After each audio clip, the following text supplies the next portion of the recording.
ಶ್ರೀರಾಮ ಹನುಮನ ಚಿಂತಕರಿಗೆ ಮತ್ತೆ ವಂದನೆಗಳು.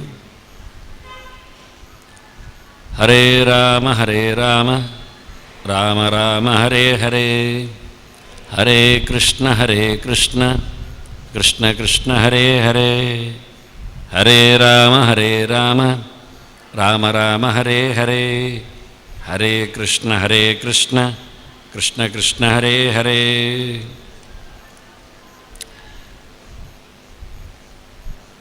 ಪ್ರಾಣತತ್ವವನ್ನು, ವಾಯುದೇವನನ್ನು ಮಂಗಗಳ ಪಾಳಯದಲ್ಲಿಯೇ ಬಹಳ ದೊಡ್ಡವ ಎನ್ನುವುದಾಗಿ ಮೊದಲೇ ಗುರುತಿಸಿದ್ದಾರೆ.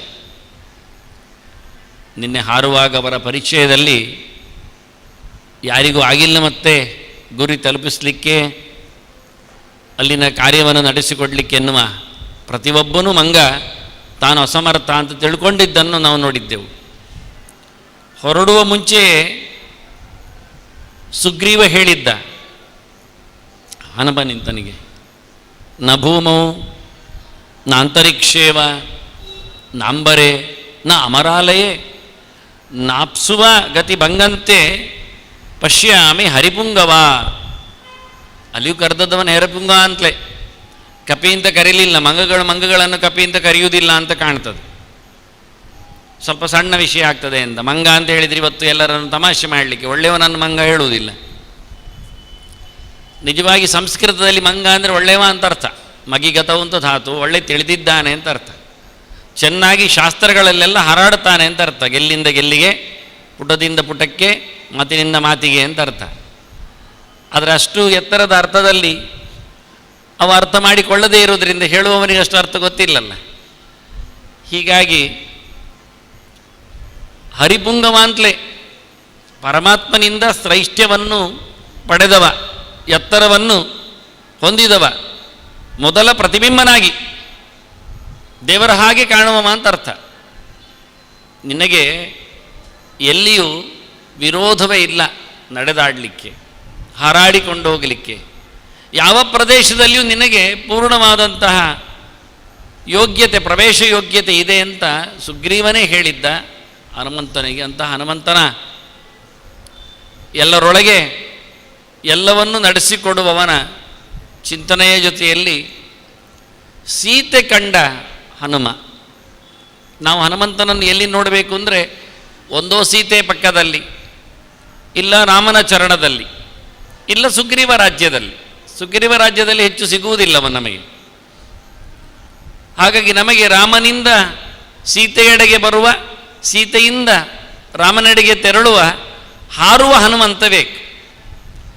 ದೇವರನ್ನು ಮತ್ತೆ ದೇವಿಯನ್ನು ನಮ್ಮ ಒಳಗೆ ಪ್ರತಿಷ್ಠೆಗೈಯುವ ಗಾಳಿ ತತ್ವ ನಮಗೆ ಬೇಕು. ಹಾಗಾಗಿ ನಾನು ಅವರು ಎಲ್ಲಿ ನೋಡ್ತಾ ಇದ್ದಾರೆ ಹನುಮಂತನನ್ನು, ಅವನೆಲ್ಲಿ ರಾಮನನ್ನು ಕಾಣ್ತಾ ಇದ್ದಾನೆ ಎನ್ನುವುದೆಡೆಗೆ ಕಣ್ಣೋಡಿಸಿದ್ದೇನೆ. ಹೀಗಾಗಿ ಸೀತೆ, ಓಹ್ ಇದು ಆಗಲಿಕ್ಕಿಲ್ಲ ಸ್ವಪ್ನ ಅಂತ ಹೇಳಿಬಿಟ್ಲು. ನಿದ್ದೆ ಇಲ್ಲದ ನನಗೆ, ನೋವೇ ತುಂಬಿದೆ ನನಗೆ, ಮುಂದೇನೆನ್ನುವ ಯೋಚನೆಯೇ ಶೂನ್ಯವಾಗುವ ನನಗೆ ಎಲ್ಲಿ ಬರಬೇಕು ಸುಖದ ನಿದ್ದೆ ಅಂತ ಕೇಳಿಕೊಳ್ಳುತ್ತಾಳೆ. ನೋಡಿ, ಎಚ್ಚರ ಇದ್ದರೆ ಗೊತ್ತಾಯಿತು ನಮಗೇನು ಅಂತ. ಎಲ್ಲ ಇಂದ್ರಿಯಗಳು ಕೆಲಸ ಮಾಡುತ್ತವೆ. ಕೆಲವೊಮ್ಮೆ ಮನಸ್ಸು ಕೈ ಕೊಡ್ತದಷ್ಟೇ. ಆದರೆ ಸ್ವಪ್ನದಲ್ಲಿ ಎಲ್ಲ ಇಂದ್ರಿಯಗಳು ಕೈ ಕೊಡ್ತವೆ, ಕೆಲಸ ಮಾಡುವುದಿಲ್ಲ. ಮನಸ್ಸೊಂದೇ ಕೆಲಸ ಮಾಡ್ತದೆ. ಸ್ವಪ್ನ ಅಂದರೆ ಹಾಗೆ, ಅಂತರಿಂದ್ರಿಯದ ವ್ಯಾಪಾರ. ನಿದ್ದೆಯಲ್ಲಿ ಮನಸ್ಸು ಕೆಲಸ ಮಾಡುವುದಿಲ್ಲ, ಇಂದ್ರಿಯಗಳು ಕೆಲಸ ಮಾಡುವುದಿಲ್ಲ.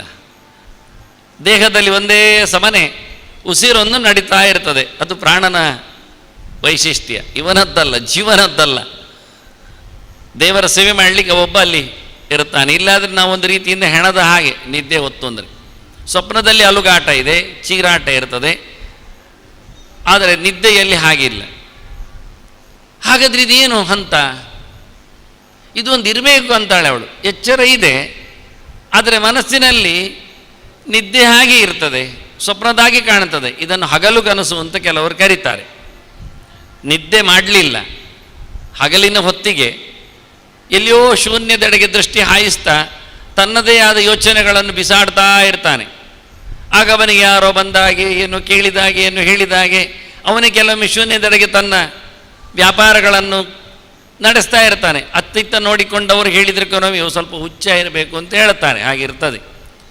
ಇಲ್ಲಿಯಾದರೂ ಬಹಿರ್ವ್ಯಾಪಾರ ಆಗಿಬಿಟ್ರೆ, ಇಲ್ಲಾದರೆ ಅವನು ಮೌನವಾಗಿದ್ದರೆ, ಶಾಂತವಾಗಿದ್ದರೆ ಏನೋ ಯೋಚನೆ ಮಾಡುತ್ತಾರೆ. ಇನ್ನು ಕಣ್ಣು ಮುಚ್ಚಿಕೊಂಡ್ರೆ, ಆಸನದಲ್ಲಿ ಕೂತಿದ್ರೆ, ಅವನು ಒಳಗೆ ಮನಸ್ಸಿಗೆ ಹೊರಟು ಬಿಟ್ಟರೆ ಅದನ್ನು ಧ್ಯಾನ ಅಂತ ಕರೀತಾರೆ. ಇದು ಸೀತೆಯ ಸ್ಟೇಜ್ ಅಲ್ಲ, ಅತ್ತ ಸ್ವಪ್ನ ಅಲ್ಲ. ಹೀಗಾಗಿ ಇವರು ಹೇಳ್ತಾಳೆ, ಮನೋರಥಸ್ಯ ಅದಿತಿ ಚಿಂತೆಯಾಮಿ, ಇದು ನನ್ನದು ಹಗಲು ಕನಸು ಅಂತಲೇ ಅರ್ಥ. ಕರೆಕ್ಟ್ ಅಂತಾಳೆ. ಇದು ಮನೋರಥ, ನನ್ನದು ಮನಸ್ಸು ಎಲ್ಲಿಯೋ ಓಡ್ತಾ ಉಂಟು ರಥ, ಅದನ್ನು ಓಡಿಸಿಬಿಟ್ಟಿದ್ದೇನೆ. ಅದು ಯಾಕೆ ಹಾಗೆ, ಎಲ್ಲಿ ಓಡಿದೆ ಕೇಳಿದ್ರೆ ಹೇಳ್ತಾಳೆ, ರಾಮೇತಿ ರಾಮೇತಿ ಸದೈವ ಬುದ್ಧ್ಯ ವಿಚಿಂತ್ಯ ವಾಚ ಬ್ರವತಿ ತಮೇವ. ನಾನು ಎಂಥದ್ದು ಕೇಳಿದರೆ ಎಷ್ಟೊತ್ತು ನೋಡಿದರೂ ರಾಮ ರಾಮ ಅಂತಲೇ ಹೇಳೋದು. ಹೀಗಾಗಿ ಏನಾಗಿದೆ, ನನಗೆ ಒಂದು ರಾಮನ ಸಣ್ಣ ಹಿಡಿದಿದೆ. ಎಷ್ಟು ಜೋರು ಕೇಳಿದರೆ ಸದೈವ, ಯಾವತ್ತೂ ನಾನು ರಾಮ ರಾಮ ಹೇಳೋದು. ಹೆಚ್ಚಿನ ಹೆಂಗಸರಿಗೆಲ್ಲ ಇದು ಕಷ್ಟ ಆಗ್ತದೆ ಕೇಳಲಿಕ್ಕೆ. ಯಾಕೆಂದರೆ ಗಂಡನ ಹೆಸರು ಹೇಳಿಬಿಡುದ, ಅದು ಖಾಲಿ ಮಡಿವಂತರ ಹೆಂಗಸಾದರೆ ಭಾರಿ ಕಷ್ಟ. ಅದು ಎಂಥದ್ದು ಬೇರೆ ಹೇಳಬೇಕು ಅವರು ತೋರಿಸಿಕೊಂಡು. ನೀನು ಯಾರು, ನಿಮ್ಮ ಮನೆಯವರು ಯಾರು ಕೇಳಿದರೆ ಅವರೆಲ್ಲ ಮಾಡೆಲ್ಸ್ಗಳನ್ನೆಲ್ಲ ಇಟ್ಟುಕೊಂಡು ಅದನ್ನೆಲ್ಲ ಒಟ್ಟು ಸೇರಿಸಿಕೊಂಡು ಏನೋ ಅವತಾರ ಮಾಡ್ತಾರೆ. ಇವಳು ನೋಡಿ ಎಷ್ಟು ಆರಾಮ ನೋಡಿ, ಚೆನ್ನಾಗಿ ಅವಳೇ ಹೇಳಿಕೊಂಡಿದ್ದಾಳೆ. ಸೀತೆ ಹೇಳುದು, ರಾಮೇತಿ ರಾಮೇತಿ ಸದೈವ ಬುದ್ಧ್ಯ ವಿಚಿಂತ್ಯ. ನನ್ನ ತಲೆಯೊಳಗೆ ಪೂರ್ತಿ ರಾಮನ ಅಡರಿಸಿಬಿಟ್ಟಿದ್ದಾನೆ. ಹಾಗಾಗಿ ನಾನು ತಲೆಯೊಳಗೆ ತುಂಬ ರಾಮನನ್ನು ತುಂಬಿಸಿಕೊಂಡಿದ್ದೇನೆ ಹೇಳಿಕೊಂಡು ಬಾಯಿ ಮುಚ್ಚಿ ಕೂತ್ಕೊಳ್ಳಿಲ್ಲ. ವಾಚ ಬ್ರುವತಿ ತಮೇಮ, ನಾನು ಬಾಯಲ್ಲಿ ಹೇಳ್ತಾ ಇದ್ದೇನೆ. ನೋಡಿ ಇವಳ ಯಜಮಾನನ ಮೇಲಿನ ಪ್ರೀತಿ ನೋಡಿ ಎಷ್ಟು ಚೆನ್ನಾಗಿದೆ ಅಂತ ಸೀತೆಗೆ. ಅವಳು ಬಾಯಲ್ಲಿಯೂ ರಾಮ ರಾಮ ಹೇಳ್ತಾ ಇದ್ದಾಳೆ. ಇಲ್ಲಿ 2 ಸರ್ತಿ ರಾಮೇತಿ ರಾಮೇತಿ ಅವಳೇ ಹೇಳ್ತಾಳೆ, ನಾನು ರಾಮ ರಾಮ ಅಂತ ಹೇಳ್ತೇನೆ ಅಂತ. ಅದು ಯಾಕೆ 2 ಸರ್ತಿ ಬಂತು? 3 ಸರ್ತಿ ಬರೆದು ಚಂದ ಅಲ್ವ? ಕೆಲವೊಮ್ಮೆ ಎಲ್ಲ ಏನಾದರೂ 3 ಹೊತ್ತು ಊಟ, 3 ಹೊತ್ತು ಜಪ. ಅದು ಇವತ್ತು ಜಪ ಇರ್ತದೆ, ಊಟ ಇರೋದಿಲ್ಲ ಕೆಲವರಿಗೆ ಊಟ ಇರ್ತದೆ, ಜಪ ಇರೋದಿಲ್ಲ. ಇರಲಿ ಅಂತೂ 3 ಹೊತ್ತು ಎಲ್ಲ ಇರ್ತದೆ. ಭೂತ ಭವಿಷ್ಯದ ವರ್ತಮಾನ ಅಂತ ಇರ್ತದೆ, ಮೇಲೆ ನಡು ಕೆಳಗೆ ಅಂತ ಇರ್ತದೆ, ಆದಿ ಮಧ್ಯಾವಸಾನೇಶು ಅಂತ ಹೇಳ್ತಾರೆ. ಎಲ್ಲಿದ್ರೂ ಒಂದು 3 ನೋಡ್ತಾರೆ. 3 ಮಜಲುಗಳಿರುತ್ತೆ. ವಿಶ್ವದೈಸ ಪ್ರಾಜ್ಞನನ್ನು ನಾವು ನೋಡಿದ ಹಾಗೆ, ಎಚ್ಚರ ನಿದ್ದೆ ಕನಸನ್ನು ಕಂಡ ಹಾಗೆ. ಇದು ಯಾಕೆ 3 ಹೇಳಲಿಲ್ಲ? ಅಲ್ಲ, ಪದ್ಮಪುರಾಣ ಹೇಳಿದೆ. ಶಿವ ಭಾಮೆಗೆ ಹೇಳ್ತಾ ಇದ್ದಾನೆ, ರಾಮ ರಾಮೇತಿ ರಾಮೇತಿ ರಮೇ ರಾಮೇ ಮನೋರಮೇ ಸಹಸ್ರನಾಮ ತತ್ತಲ್ಯಂ ರಾಮನಾಮ ವರಾನನೇ ಅಂತ. ರಾಮ ರಾಮ ರಾಮ ಅಂತ ಹೇಳು, 1000 ಗಟ್ಟಲೆ ರಾಮನ ನಾರಾಯಣನ ನಾಮ ಹೇಳಿದಾಗ ಆಗ್ತದೆ ಹೇಳಿಕೊಂಡು. ಅದು ಪಾರ್ವತಿಗೆ ಹೇಳುತ್ತಾ ಇದ್ದಾನೆ, ಸುಳ್ಳು ವಿಷಯ ಅಲ್ಲ. ಒಂದೊಮ್ಮೆ ಶಿವ ಯಾರನ್ನು ಕರಿಬೇಕು, ಯಾರನ್ನು ಚಿಂತನೆ ಮಾಡಬೇಕು ಅಂತ ಹೆಂಡತಿ ಕೇಳುವಾಗಲೂ ಸುಳ್ಳು ಹೇಳ್ತಾನೆ ಅಂತಾದರೆ, ಮೋಸ ಮಾಡ್ತಾನೆ ಅಂತಾದರೆ ಸಾಧ್ಯವೇ ಇಲ್ಲದ ಮಾತು. ಹಾಗಾಗಿ ಶುದ್ಧವಾದ ಮನೆವಾಳತ್ತೆ ಇದು. ಹೆಂಡತಿ ಹತ್ರ ಪಕ್ಕಾ ಗಂಡ ಹೇಳಿದ ಚಿಂತನೆ ಏನು ನಾಮಸ್ಮರಣೆ ಮಾಡಬೇಕು ಕೇಳಿದರೆ ರಾಮನಾಮಸ್ಮರಣೆ ಮಾಡಬೇಕು ಅಂತ. ಇವಳು ಸೀತೆ ಅದೇ ಮಾಡ್ತಾ ಇದ್ದಾಳೆ. ಆದರೆ 2 ಸರ್ತಿ ಹೇಳ್ತಾಳೆ, 3 ಸರ್ತಿ ಹೇಳ್ತಾ ಇಲ್ಲ ಅಂತ ಹೇಳ್ತಾ ಇದ್ದಾಳೆ. ಅವಳು ಹೇಳಲಿಕ್ಕೆ ನೋಡುವಾಗ, ಅವನು ಹೇಳುವಾಗ ರಾಮ ರಾಮೇತಿ ರಾಮೇತಿ ಅಂತ 3 ಸರ್ತಿ ಹೇಳಿಬಿಟ್ಟ. ಅದರಲ್ಲಿ ರಾಮ ರಾಮೇತಿ ಅಂತ 2ನೇ ಸರ್ತಿನಲ್ಲಿ ಇತಿಕಾರ ಹಾಕಿದ್ದಾನೆ, ನಿಲ್ಲಿಸಿಬಿಟ್ಟಿದ್ದಾನೆ. ಇರಲಿ ಬಿಡಿ, ಅದು ಚಿಂತನೆಗಾರರಿಗೆ ಬಿಟ್ಟದ್ದು. ನಿಜವಾಗಿ 3 ರೀತಿಯಿಂದ ದೇವರ ಹೆಸರು ಹೇಳಲಿಕ್ಕೆ ಆಗ್ತದೆ. ಒಂದು ನಾನೀಗ ಹೇಳಿದಾಗೆ ಗಟ್ಟಿ ಹೇಳೋದು, ರಾಮ ರಾಮ ರಾಮ ರಾಮ ಅಂತ. ನಾವು ಬಂದ ತಕ್ಷಣ ಹರೇ ರಾಮ ಹೇಳೋದಿಲ್ವ ಗಟ್ಟಿಯಾಗಿ, ಎಲ್ಲರಿಗೆ ಕೇಳಲಿ ಅಂತ. ಎಲ್ಲರಿಗೆ ಕೇಳಿಸುವುದು ಒಂದು ನಮೂನೆ. ಇದರಲ್ಲಿ ಸ್ವಲ್ಪ ಕಷ್ಟ ಇರ್ತದೆ ಕೆಲವೊಮ್ಮೆ. ಯಾಕೆಂದರೆ ಇನ್ನು ಕೆಲವರಿಗೆ ಕಿರಿಕಿರಿ ಆಗೋದುಂಟು, ಅದು ಕೇಳಬಾರ್ದು ಅಂತ ಮಾಡಿಕೊಳ್ತಾರೆ ಅವರು. ಬೇರೆ ಶಬ್ದಗಳು ಕೇಳದಾಗಿ ಅದು ಹರೇ ರಾಮ ಹೇಳೋ ಕೆಲವರಿಗೆ ಮೈಯೆಲ್ಲ ತುರಿಕೆ ಆಗುವುದುಂಟು. ಕಿವಿಯೊಳಗೆ ಶಬ್ದ ಹೋದಾಗ ಅವರಿಗೆ ಬೇರೆ ಏನೋ ಶಬ್ದಗಳು ಕೇಳಿದರೆ ಖುಷಿ ಆಗ್ತದೆ. ಅರ್ಥ ಆಗದ ಒಂದೊಮ್ಮೆ ಬೇರೆ ಭಾಷೆಯ ಹಾಡುಗಳೆಲ್ಲಾದರೆ ಅವರು ಭಾರಿ ಕೈಕಾಲೆಲ್ಲ ಆಡಿಸ್ಲಿಕ್ಕೆ ಶುರು ಮಾಡ್ತಾರೆ. ಅದು ಯಾವ ರೋಗ ಗೊತ್ತಿಲ್ಲ. ಗಟ್ಟಿ ಹೇಳುವುದರಿಂದ ಇನ್ನೊಬ್ಬರಿಗೆ ತೊಂದರೆ ಆಗುವುದೊಂದು ಬಿಟ್ಟರೆ, ಇನ್ನೊಂದು ಡ್ರಾಬ್ಯಾಕ್ ಏನು ಹೇಳಿದರೆ, ಗಟ್ಟಿ ಹೇಳೋದ್ರಿಂದ ಇವನಲ್ಲೇ ಮರೆತು ಹೋಗ್ತದೆ ಕೆಲವೊಮ್ಮೆ. ಎಂತ ಹೇಳ್ತಾ ಇದ್ದೇನೆ ಗೊತ್ತಾಗೋದಿಲ್ಲ, ಹೇಳಲಿಕ್ಕೆ ಹೋಗಿ ಟೇಪ್ ರೆಕಾರ್ಡನ್ನು ಆಗ್ತದೆ. ಅದನ್ನು ಸ್ವಲ್ಪ ಗಟ್ಟಿ ಹೇಳುವುದಕ್ಕೆ ಮಾರ್ಕು ಕಮ್ಮಿ, ಸ್ವಲ್ಪ ಮೆಲ್ಲ ಹೇಳಬೇಕು. ಎಷ್ಟು ಮೆಲ್ಲ ಕೇಳಿದರೆ ಅವನ ಕಿವಿಗೆ ಮಾತ್ರ ಕೇಳುವ ಹಾಗೆ. ಇದಕ್ಕೆ ಉಪಾಂಶ ಜಪ ಅಂತ ಹೇಳ್ತಾರೆ. ತುಟಿ ಅಲ್ಲಾಡಬೇಕು, ಸ್ವರ ಹೊರಗೆ ಬರಬೇಕು. ಅವನ ಕಿವಿಗೆ ಮಾತ್ರ, ನಿಮಗೆ ಕೇಳಲಿಲ್ಲಲ್ಲ ನಾನು ಹೇಳಿದ್ದು ಮೈಕಿಟ್ಟು ಸಹ, ಹಾಗೆ ನಾನು ಅಷ್ಟು ಮೆಲ್ಲ ಹೇಳಿದ್ದೇನೆ, ನನ್ನ ಕಿವಿಗೆ ಮಾತ್ರ ಕೇಳುವ ಹಾಗೆ ಹೇಳಿದ್ದು. ಹಾಗೆ ಹೇಳಿದ್ದಕ್ಕೆ ಉಪಾಂಶ ಹತ್ತಿರದ್ದು, ಅವನಿಗೆ ಅವನು ಕೇಳಿಸುವಂತೆ ಹೇಳಬೇಕು. ಇದಕ್ಕೆ ಸ್ವಲ್ಪ ಜಾಸ್ತಿ ಮಾರ್ಕ್ ಉಂಟು. ಇನ್ನೂ ಜಾಸ್ತಿ ಬೆಲೆ ಬೇಕಾದರೆ ಮನಸ್ಸಿನಲ್ಲೇ ಹೇಳಬೇಕು. ಆಗ ಮನಸ್ಸಿನಲ್ಲಿ ಹೇಳುವಾಗ ಕಣ್ಣು ತನ್ನಷ್ಟಕ್ಕೆ ಮುಚ್ಚಿಕೊಳ್ಳುತ್ತದೆ. ಯಾಕೆಂದರೆ ಕಣ್ಣು ತೆರೆದಿದ್ದರೆ ಯಾರ್ಯಾರನ್ನು ನೋಡುವಾಗ ಒಳಗೆ ಬೇರೆ ಬೇರೆ ಶಬ್ದ ಬರಲಿಕ್ಕೆ ಶುರು ಆಗ್ತದೆ.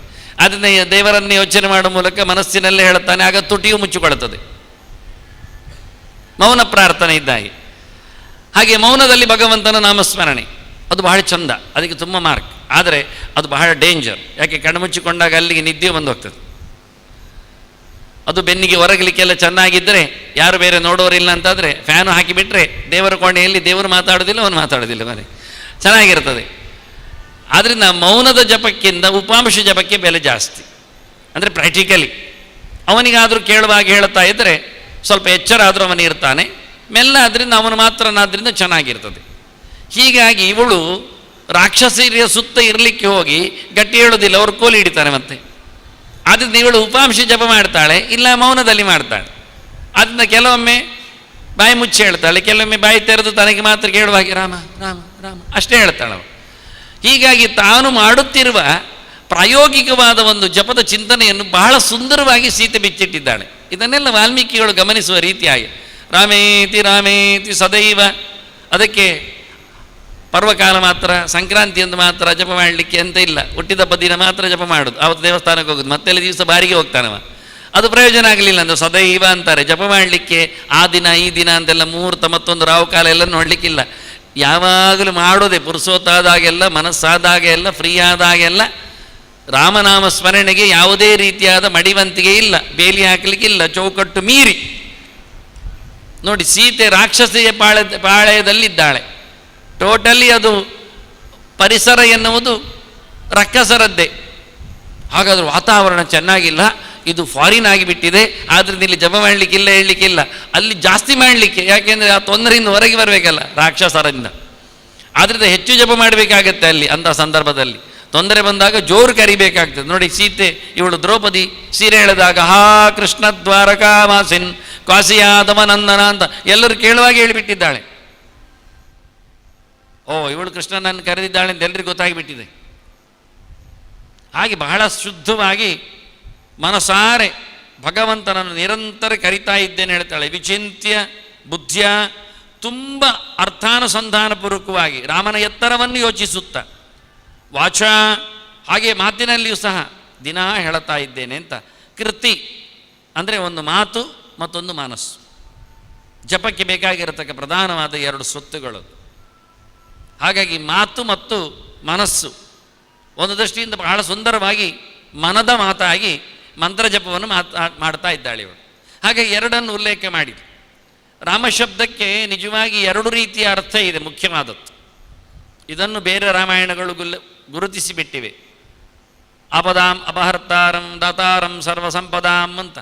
ರಾಮ ಅಂದರೆ ಆಪತ್ತುಗಳು ಹೋಗ್ತವೆ, ಸಂಪತ್ತುಗಳು ಬರ್ತವೆ ಅಂತ. ಇಷ್ಟಾದರೆ ನಮಗೆ ಇನ್ನೇನು ಬೇಕಾಗಿಲ್ಲ ನೋಡಿ. ಸತ್ಯ ಹೇಳಿದರೆ ಸುಖ ಆಗಬೇಕು, ದುಃಖ ಹೋಗಬೇಕು, ಇದೆಲ್ಲರದ್ದು ಇಷ್ಟೇ. ಏನು ಇದ್ದರೂ ಸಹ ಸಮಸ್ಯೆಗಳು ನಿವೃತ್ತಿಯಾಗಿ ಬಿಟ್ಟರೆ ಮತ್ತೆ ಆರಾಮವೇ. ಮತ್ತೇನು ಬೇಕುಗಳು ಸಿಗ್ತಾ ಇದ್ದರೆ ಮತ್ತೇನು ಕಷ್ಟವೇ ಇಲ್ಲ. ಎಲ್ಲರ ಬಯಕೆಗಳು ಇಷ್ಟೇ. ರಾಮ ಮತ್ತು ವಿಪರ್ಯಯ ಅಕ್ಷರದು ಮಾರ. ರಮಯತೀತಿ ರಾಮ, ಮಾರಯತೀತಿ ರಾಮ ಅಂತ. ನಮ್ಮ ಸಂತೋಷಗಳಿಗೆ ಕಾರಣನಾದವನಾಗಿ ಎಲ್ಲ ಆನಂದಗಳನ್ನು ಕೊಡುವವನು, ನಮ್ಮನ್ನು ಸಂತೋಷಗೊಳಿಸುವವನು, ಆನಂದಪ್ರದನು ಅವನು ರಾಮನು. ಮತ್ತು ನಮಗೆ ಬರತಕ್ಕ ದುಃಖಗಳನ್ನು, ದುಮ್ಮಾನಗಳನ್ನು, ಕಷ್ಟಗಳನ್ನು, ಕೋಟೆಗಳನ್ನೆಲ್ಲ ಮಾರಯತಿ ಮುಗಿಸ್ತಾನಾದ್ದರಿಂದ ಅವನು ರಾಮ. ಅದನ್ನು ಅಕ್ಷರ ವಿಪರ್ಯಯ ಮತ್ತು ಅಕ್ಷರ ಪರ್ಯಾಯ ಇದು ಎರಡರಿಂದ ನೋಡಿಕೊಂಡ್ರೆ ರಾಮ ರಾಮ ಎರಡು ಸತಿ ಹೇಳೋದು ನಮಗೆ ಯಾಕೆ ಗೊತ್ತಾಯ್ತು. ಈಗ ರಾಮ ಮೊದಲು ಹೇಳಿದಾಗ ಆರಾಮ ಆಗ್ತದೆ, ಮತ್ತೊಮ್ಮೆ ರಾಮ ಹೇಳಿದಾಗ ಉಳಿದವರೆಲ್ಲ ವಿರಮಿಸ್ತಾರೆ. ಹಾಗೆ ವಿರಮಿಸಲು ಮತ್ತು ನಾವು ಆರಂಭಿಸಲು ಎರಡು ಲೆಕ್ಕದಲ್ಲಿ ರಾಮ ರಾಮ ಅಂತ. ರಾಮೇತಿ ರಾಮೇತಿ ಈಗ ಅರ್ಥ ಆಗುತ್ತೆ ನಮಗೆ ಹೇಗೆ ಅಂತ, ಹೌದಲ್ಲ ಅಂತ. ಹಾಗೆ ಪ್ರತಿಯ ವಿಷಯದಲ್ಲಿಯೂ ಎರಡೆರಡು ರೀತಿಯಿಂದ ಹೀಗೆ ಜಗತ್ತನ್ನು ಸಂತೋಷಗೊಳಿಸಿದವನು. ಲೋಕಾನ್ ಅಭಿರಮತೆ ಅಭಿರಮೇತ್ ಚ. ಇಡೀ ಜಗತ್ತನ್ನು ಬಹಳ ಚೆನ್ನಾಗಿಟ್ಟುಕೊಂಡವ ರಾಮ. ರಾಮನ ಬಗ್ಗೆ ಕೇಳಿಕೊಂಡ್ರೆ ಅಯೋಧ್ಯೆಯ ಜನ ಎಷ್ಟು ಖುಷಿ ಪಡ್ತಿದ್ರು ಅಂದರೆ, ಎಂಚ ರಾಮನ್ನ ಪಶ್ಯೇತ್ತು, ಎಷ್ಟ ರಾಮೋನ ಪಶ್ಯತಿ, ಎಚ್ಚ ರಾಮೋನ ಪಶ್ಯತಿ. ಸರ್ವೋಪಿ ನಿಂದಿತ ಅಂತ, ಸ್ವಾತ್ಮ ಹ್ಯೇನ ವಿಗರ್ಹತೆ ಅಂತ. ಒಂದೊಮ್ಮೆ ರಾಮ ನೋಡದಿದ್ದರೆ, ರಾಮನನ್ನು ಅವರು ನೋಡದಿದ್ದರೆ ಅವರವರವರನ್ನೇ ಬೈಕೊಳ್ತಿದ್ರಂತೆ. ನಾನು ಅಯೋಗ್ಯನಾಗಿಬಿಟ್ಟೆ, ನಾನು ಸಮಯ ಇಲ್ಲ ಇವತ್ತು, ಊಟ ಮಾಡಲೇಬಾರ್ದು ಇವತ್ತು ಅಂತ ಹೇಳಿಕೊಳ್ತಿದ್ರಂತೆ. ತಮ್ಮನ್ನು ತಾವು ಹಳಿದುಕೊಳ್ತಿದ್ರು. ಇವತ್ತು ರಾಮ ಕಾಣಲಿಲ್ಲ ನಮಗೆ, ನಾವು ರಾಮನನ್ನು ನೋಡಲಿಲ್ಲ ಅಂತ. ಹಾಗೆ ಪ್ರತಿಯೊಬ್ಬರೂ ಅರಸೊತ್ತಿಗೆಯಲ್ಲಿ ನೆಲೆಗೊಂಡವರು, ಅರಮನೆಯಲ್ಲಿ ನಿಂತವರೆಲ್ಲ ರಾಮನನ್ನು ಆವತ್ತಾವತ್ತು ನೋಡುದು. ನಮಗೆ ದಿನ ಎಂತ ಕೃಷ್ಣ ಮಠಕ್ಕೆ ಬರೋದು ಅಂತ ಕೆಲವರು ಮೂದಲಿಸುತ್ತಾರೆ. ದಿನ ಹೇಗೆಂದರೆ ಅವನು ನೋಡಲಿಕ್ಕೆ ನಮ್ಮ ಮನೆಗೆ ಬರೋದಿಲ್ಲ, ನಾವು ನೋಡಲಿಕ್ಕೆ ಅವನಲ್ಲಿ ಬರೋದು ಮತ್ತೆಂದು. ಹಾಗೆ ಇದೇ ಊರಿನಲ್ಲಿ ಎಂತ ಸಾಯುವುದು ನೀವು ಬಿದ್ದುಕೊಂಡು, ಮತ್ತು ನಾವು ಬೇರೆಯವರಿಗೆ ಅವನು ಬರ್ತಾನೆ, ಬರೋದಿಲ್ಲ. ಈ ಊರಲ್ಲೇ ಆಚಾರ್ಯರು ತಂದಿಟ್ಟಿದ್ದಾರೆ ಕೃಷ್ಣ, ಎಂತ ಮಾಡೋದು. ಹೀಗಾಗಿ ಬಹಳ ಚೆನ್ನಾಗಿ ಅಯೋಧ್ಯೆಯಲ್ಲಿ ಕೂತ ಜನರೆಲ್ಲರೂ ಖುಷಿಯಲ್ಲಿ ರಾಮನನ್ನು ಪ್ರತಿನಿತ್ಯ ನೋಡ್ತಿದ್ರು. ಹಾಗಾಗಿ ಬನ್ನಿ ಹೇಳಿದಾಗ ಎಲ್ಲರೂ ಹೊರಟದ್ದು. ಸಮಾಯಾತ ಸಮಾಯಾತ ಯೇ ಮೋಕ್ಷ ಪದೇಚ್ಛವ ಅಂದಾಗ ರಾಮನ ಬೆನ್ನ ಹಿಂದೆ ಹೋಗುವ ಭಾಗ್ಯ ಎಷ್ಟು ಜನಕ್ಕೆ ಹೇಗೆ ಸಿಕ್ಕಿಲ್ಲ ಕೇಳಿದರೆ, ಪ್ರತಿನಿತ್ಯ ಕಾಣುವ ಭಾಗ್ಯವನ್ನು ಪಡೆದದ್ದರಿಂದ. ಎಷ್ಟು ರಾಮ ಅವರ ಜೊತೆಯಲ್ಲಿ ಕೂತಿದ್ದ ಅಂದರೆ, ಎಲ್ಲಿಯಾದರೂ ಯಾರಿಗಾದ್ರೂ ಕಷ್ಟ ಆದರೆ ಅಲ್ಲಿ ರಾಮ ಹಾಜರು. ವ್ಯಸನೇಶು ಮನುಷ್ಯೇಶು ವೃಷಂ ಭವತಿ ದುಃಖಿತಃ. ಅವನು ಅಳುತ್ತಿದ್ದಂತೆ, ಅಯ್ಯೋ ಪಾಪ ಇಂಥದ್ದಾಯ್ತಲ್ಲ ನಿಮಗೆ, ಬೇಜಾರು ಪಡ್ತಿದ್ದಂತೆ.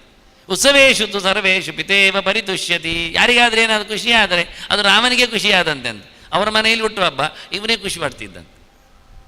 ಇಷ್ಟು ಪ್ರಜೆಗಳ ವತ್ಸಲನಾಗಿ ಇನ್ನೂ ಅರಸೊತ್ತಿಗೆಯಲ್ಲಿ ರಾಜನಾಗಲಿಲ್ಲವ. ಆಗದ ಮುಂಚೆ ಇಷ್ಟು ಅನುರಾಗಿಯಾಗಿದ್ದ. ಹಾಗಾಗಿಯೇ ದಶರಥ ಒಂದು ದಿವಸ ಅಚಾನಕವಾಗಿ ಅವನು ಹುಟ್ಟಿದ್ದ ಒಂದು ದಿವಸ ಕೇಳೇ ಬಿಟ್ಟ, ನಾನು ರಾಮನನ್ನು ಯುವರಾಜನನ್ನಾಗಿಸ್ತೇನೆ ಮಂತ್ರಿಗಳೇ, ಓಕೆ ಆಗ್ಬೋದಾ ಅಂತ.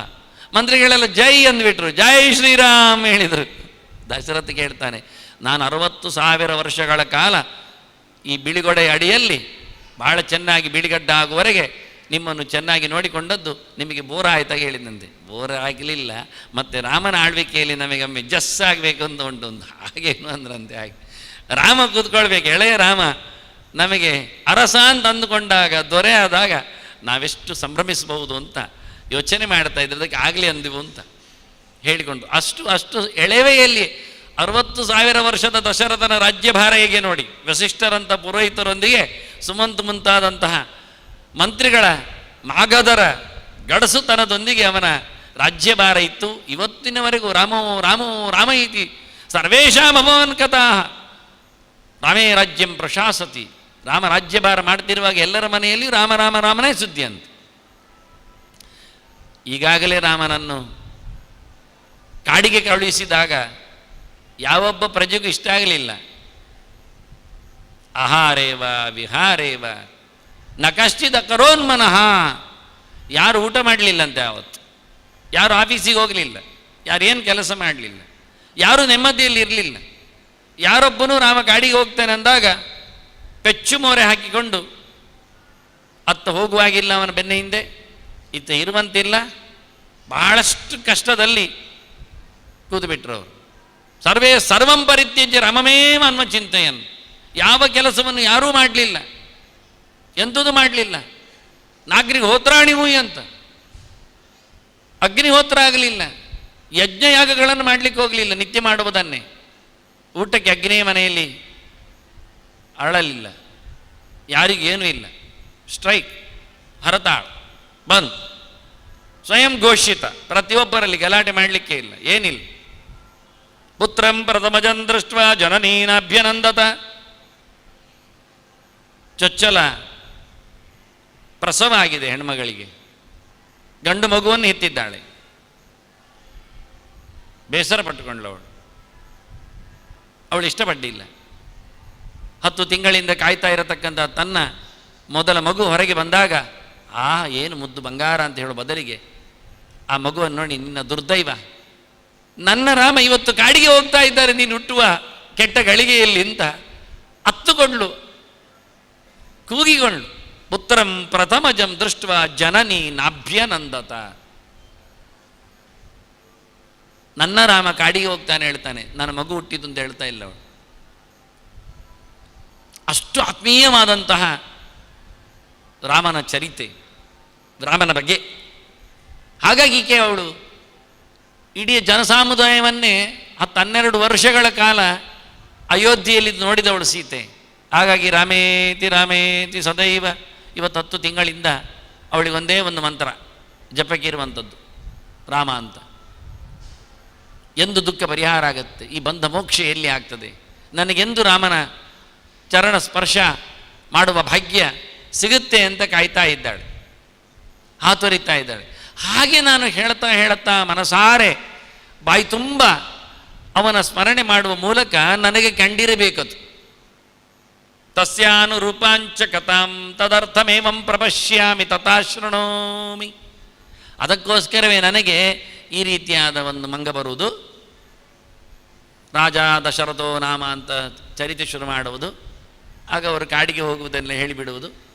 ಅದೆಲ್ಲ ನನಗೆ ಕೇಳಲಿಕ್ಕೆ ಕಾರಣ ಏನು ಕೇಳಿದರೆ, ನನ್ನ ಈ ರಾಮನ ಸ್ಮರಣೆ ಅಲ್ಲಿಗೆ ಕಥೆಯನ್ನು ಒಂದೊಂದೇ ರಾಮ ನಾಮಗಳು ಒಂದೊಂದೇ ಕಥೆಗಳನ್ನು ಹೊರಗಾಗ್ತಾ ಚಿಂತನೆ ತರ್ತಾ ನನ್ನ ಮನಪಟಲದ ಎದುರು ಕಾಣಿಸಿಕೊಳ್ಳುವಂತೆ ಅದು ನನ್ನ ಕಣ್ಣಿಗೆ ಕಟ್ಟಿದ ಹಾಗೆ ಕಂಡುಬಿಟ್ಟಿದೆ. ಅದೇ ಇರಬೇಕು ಅಂತಾಳೆ.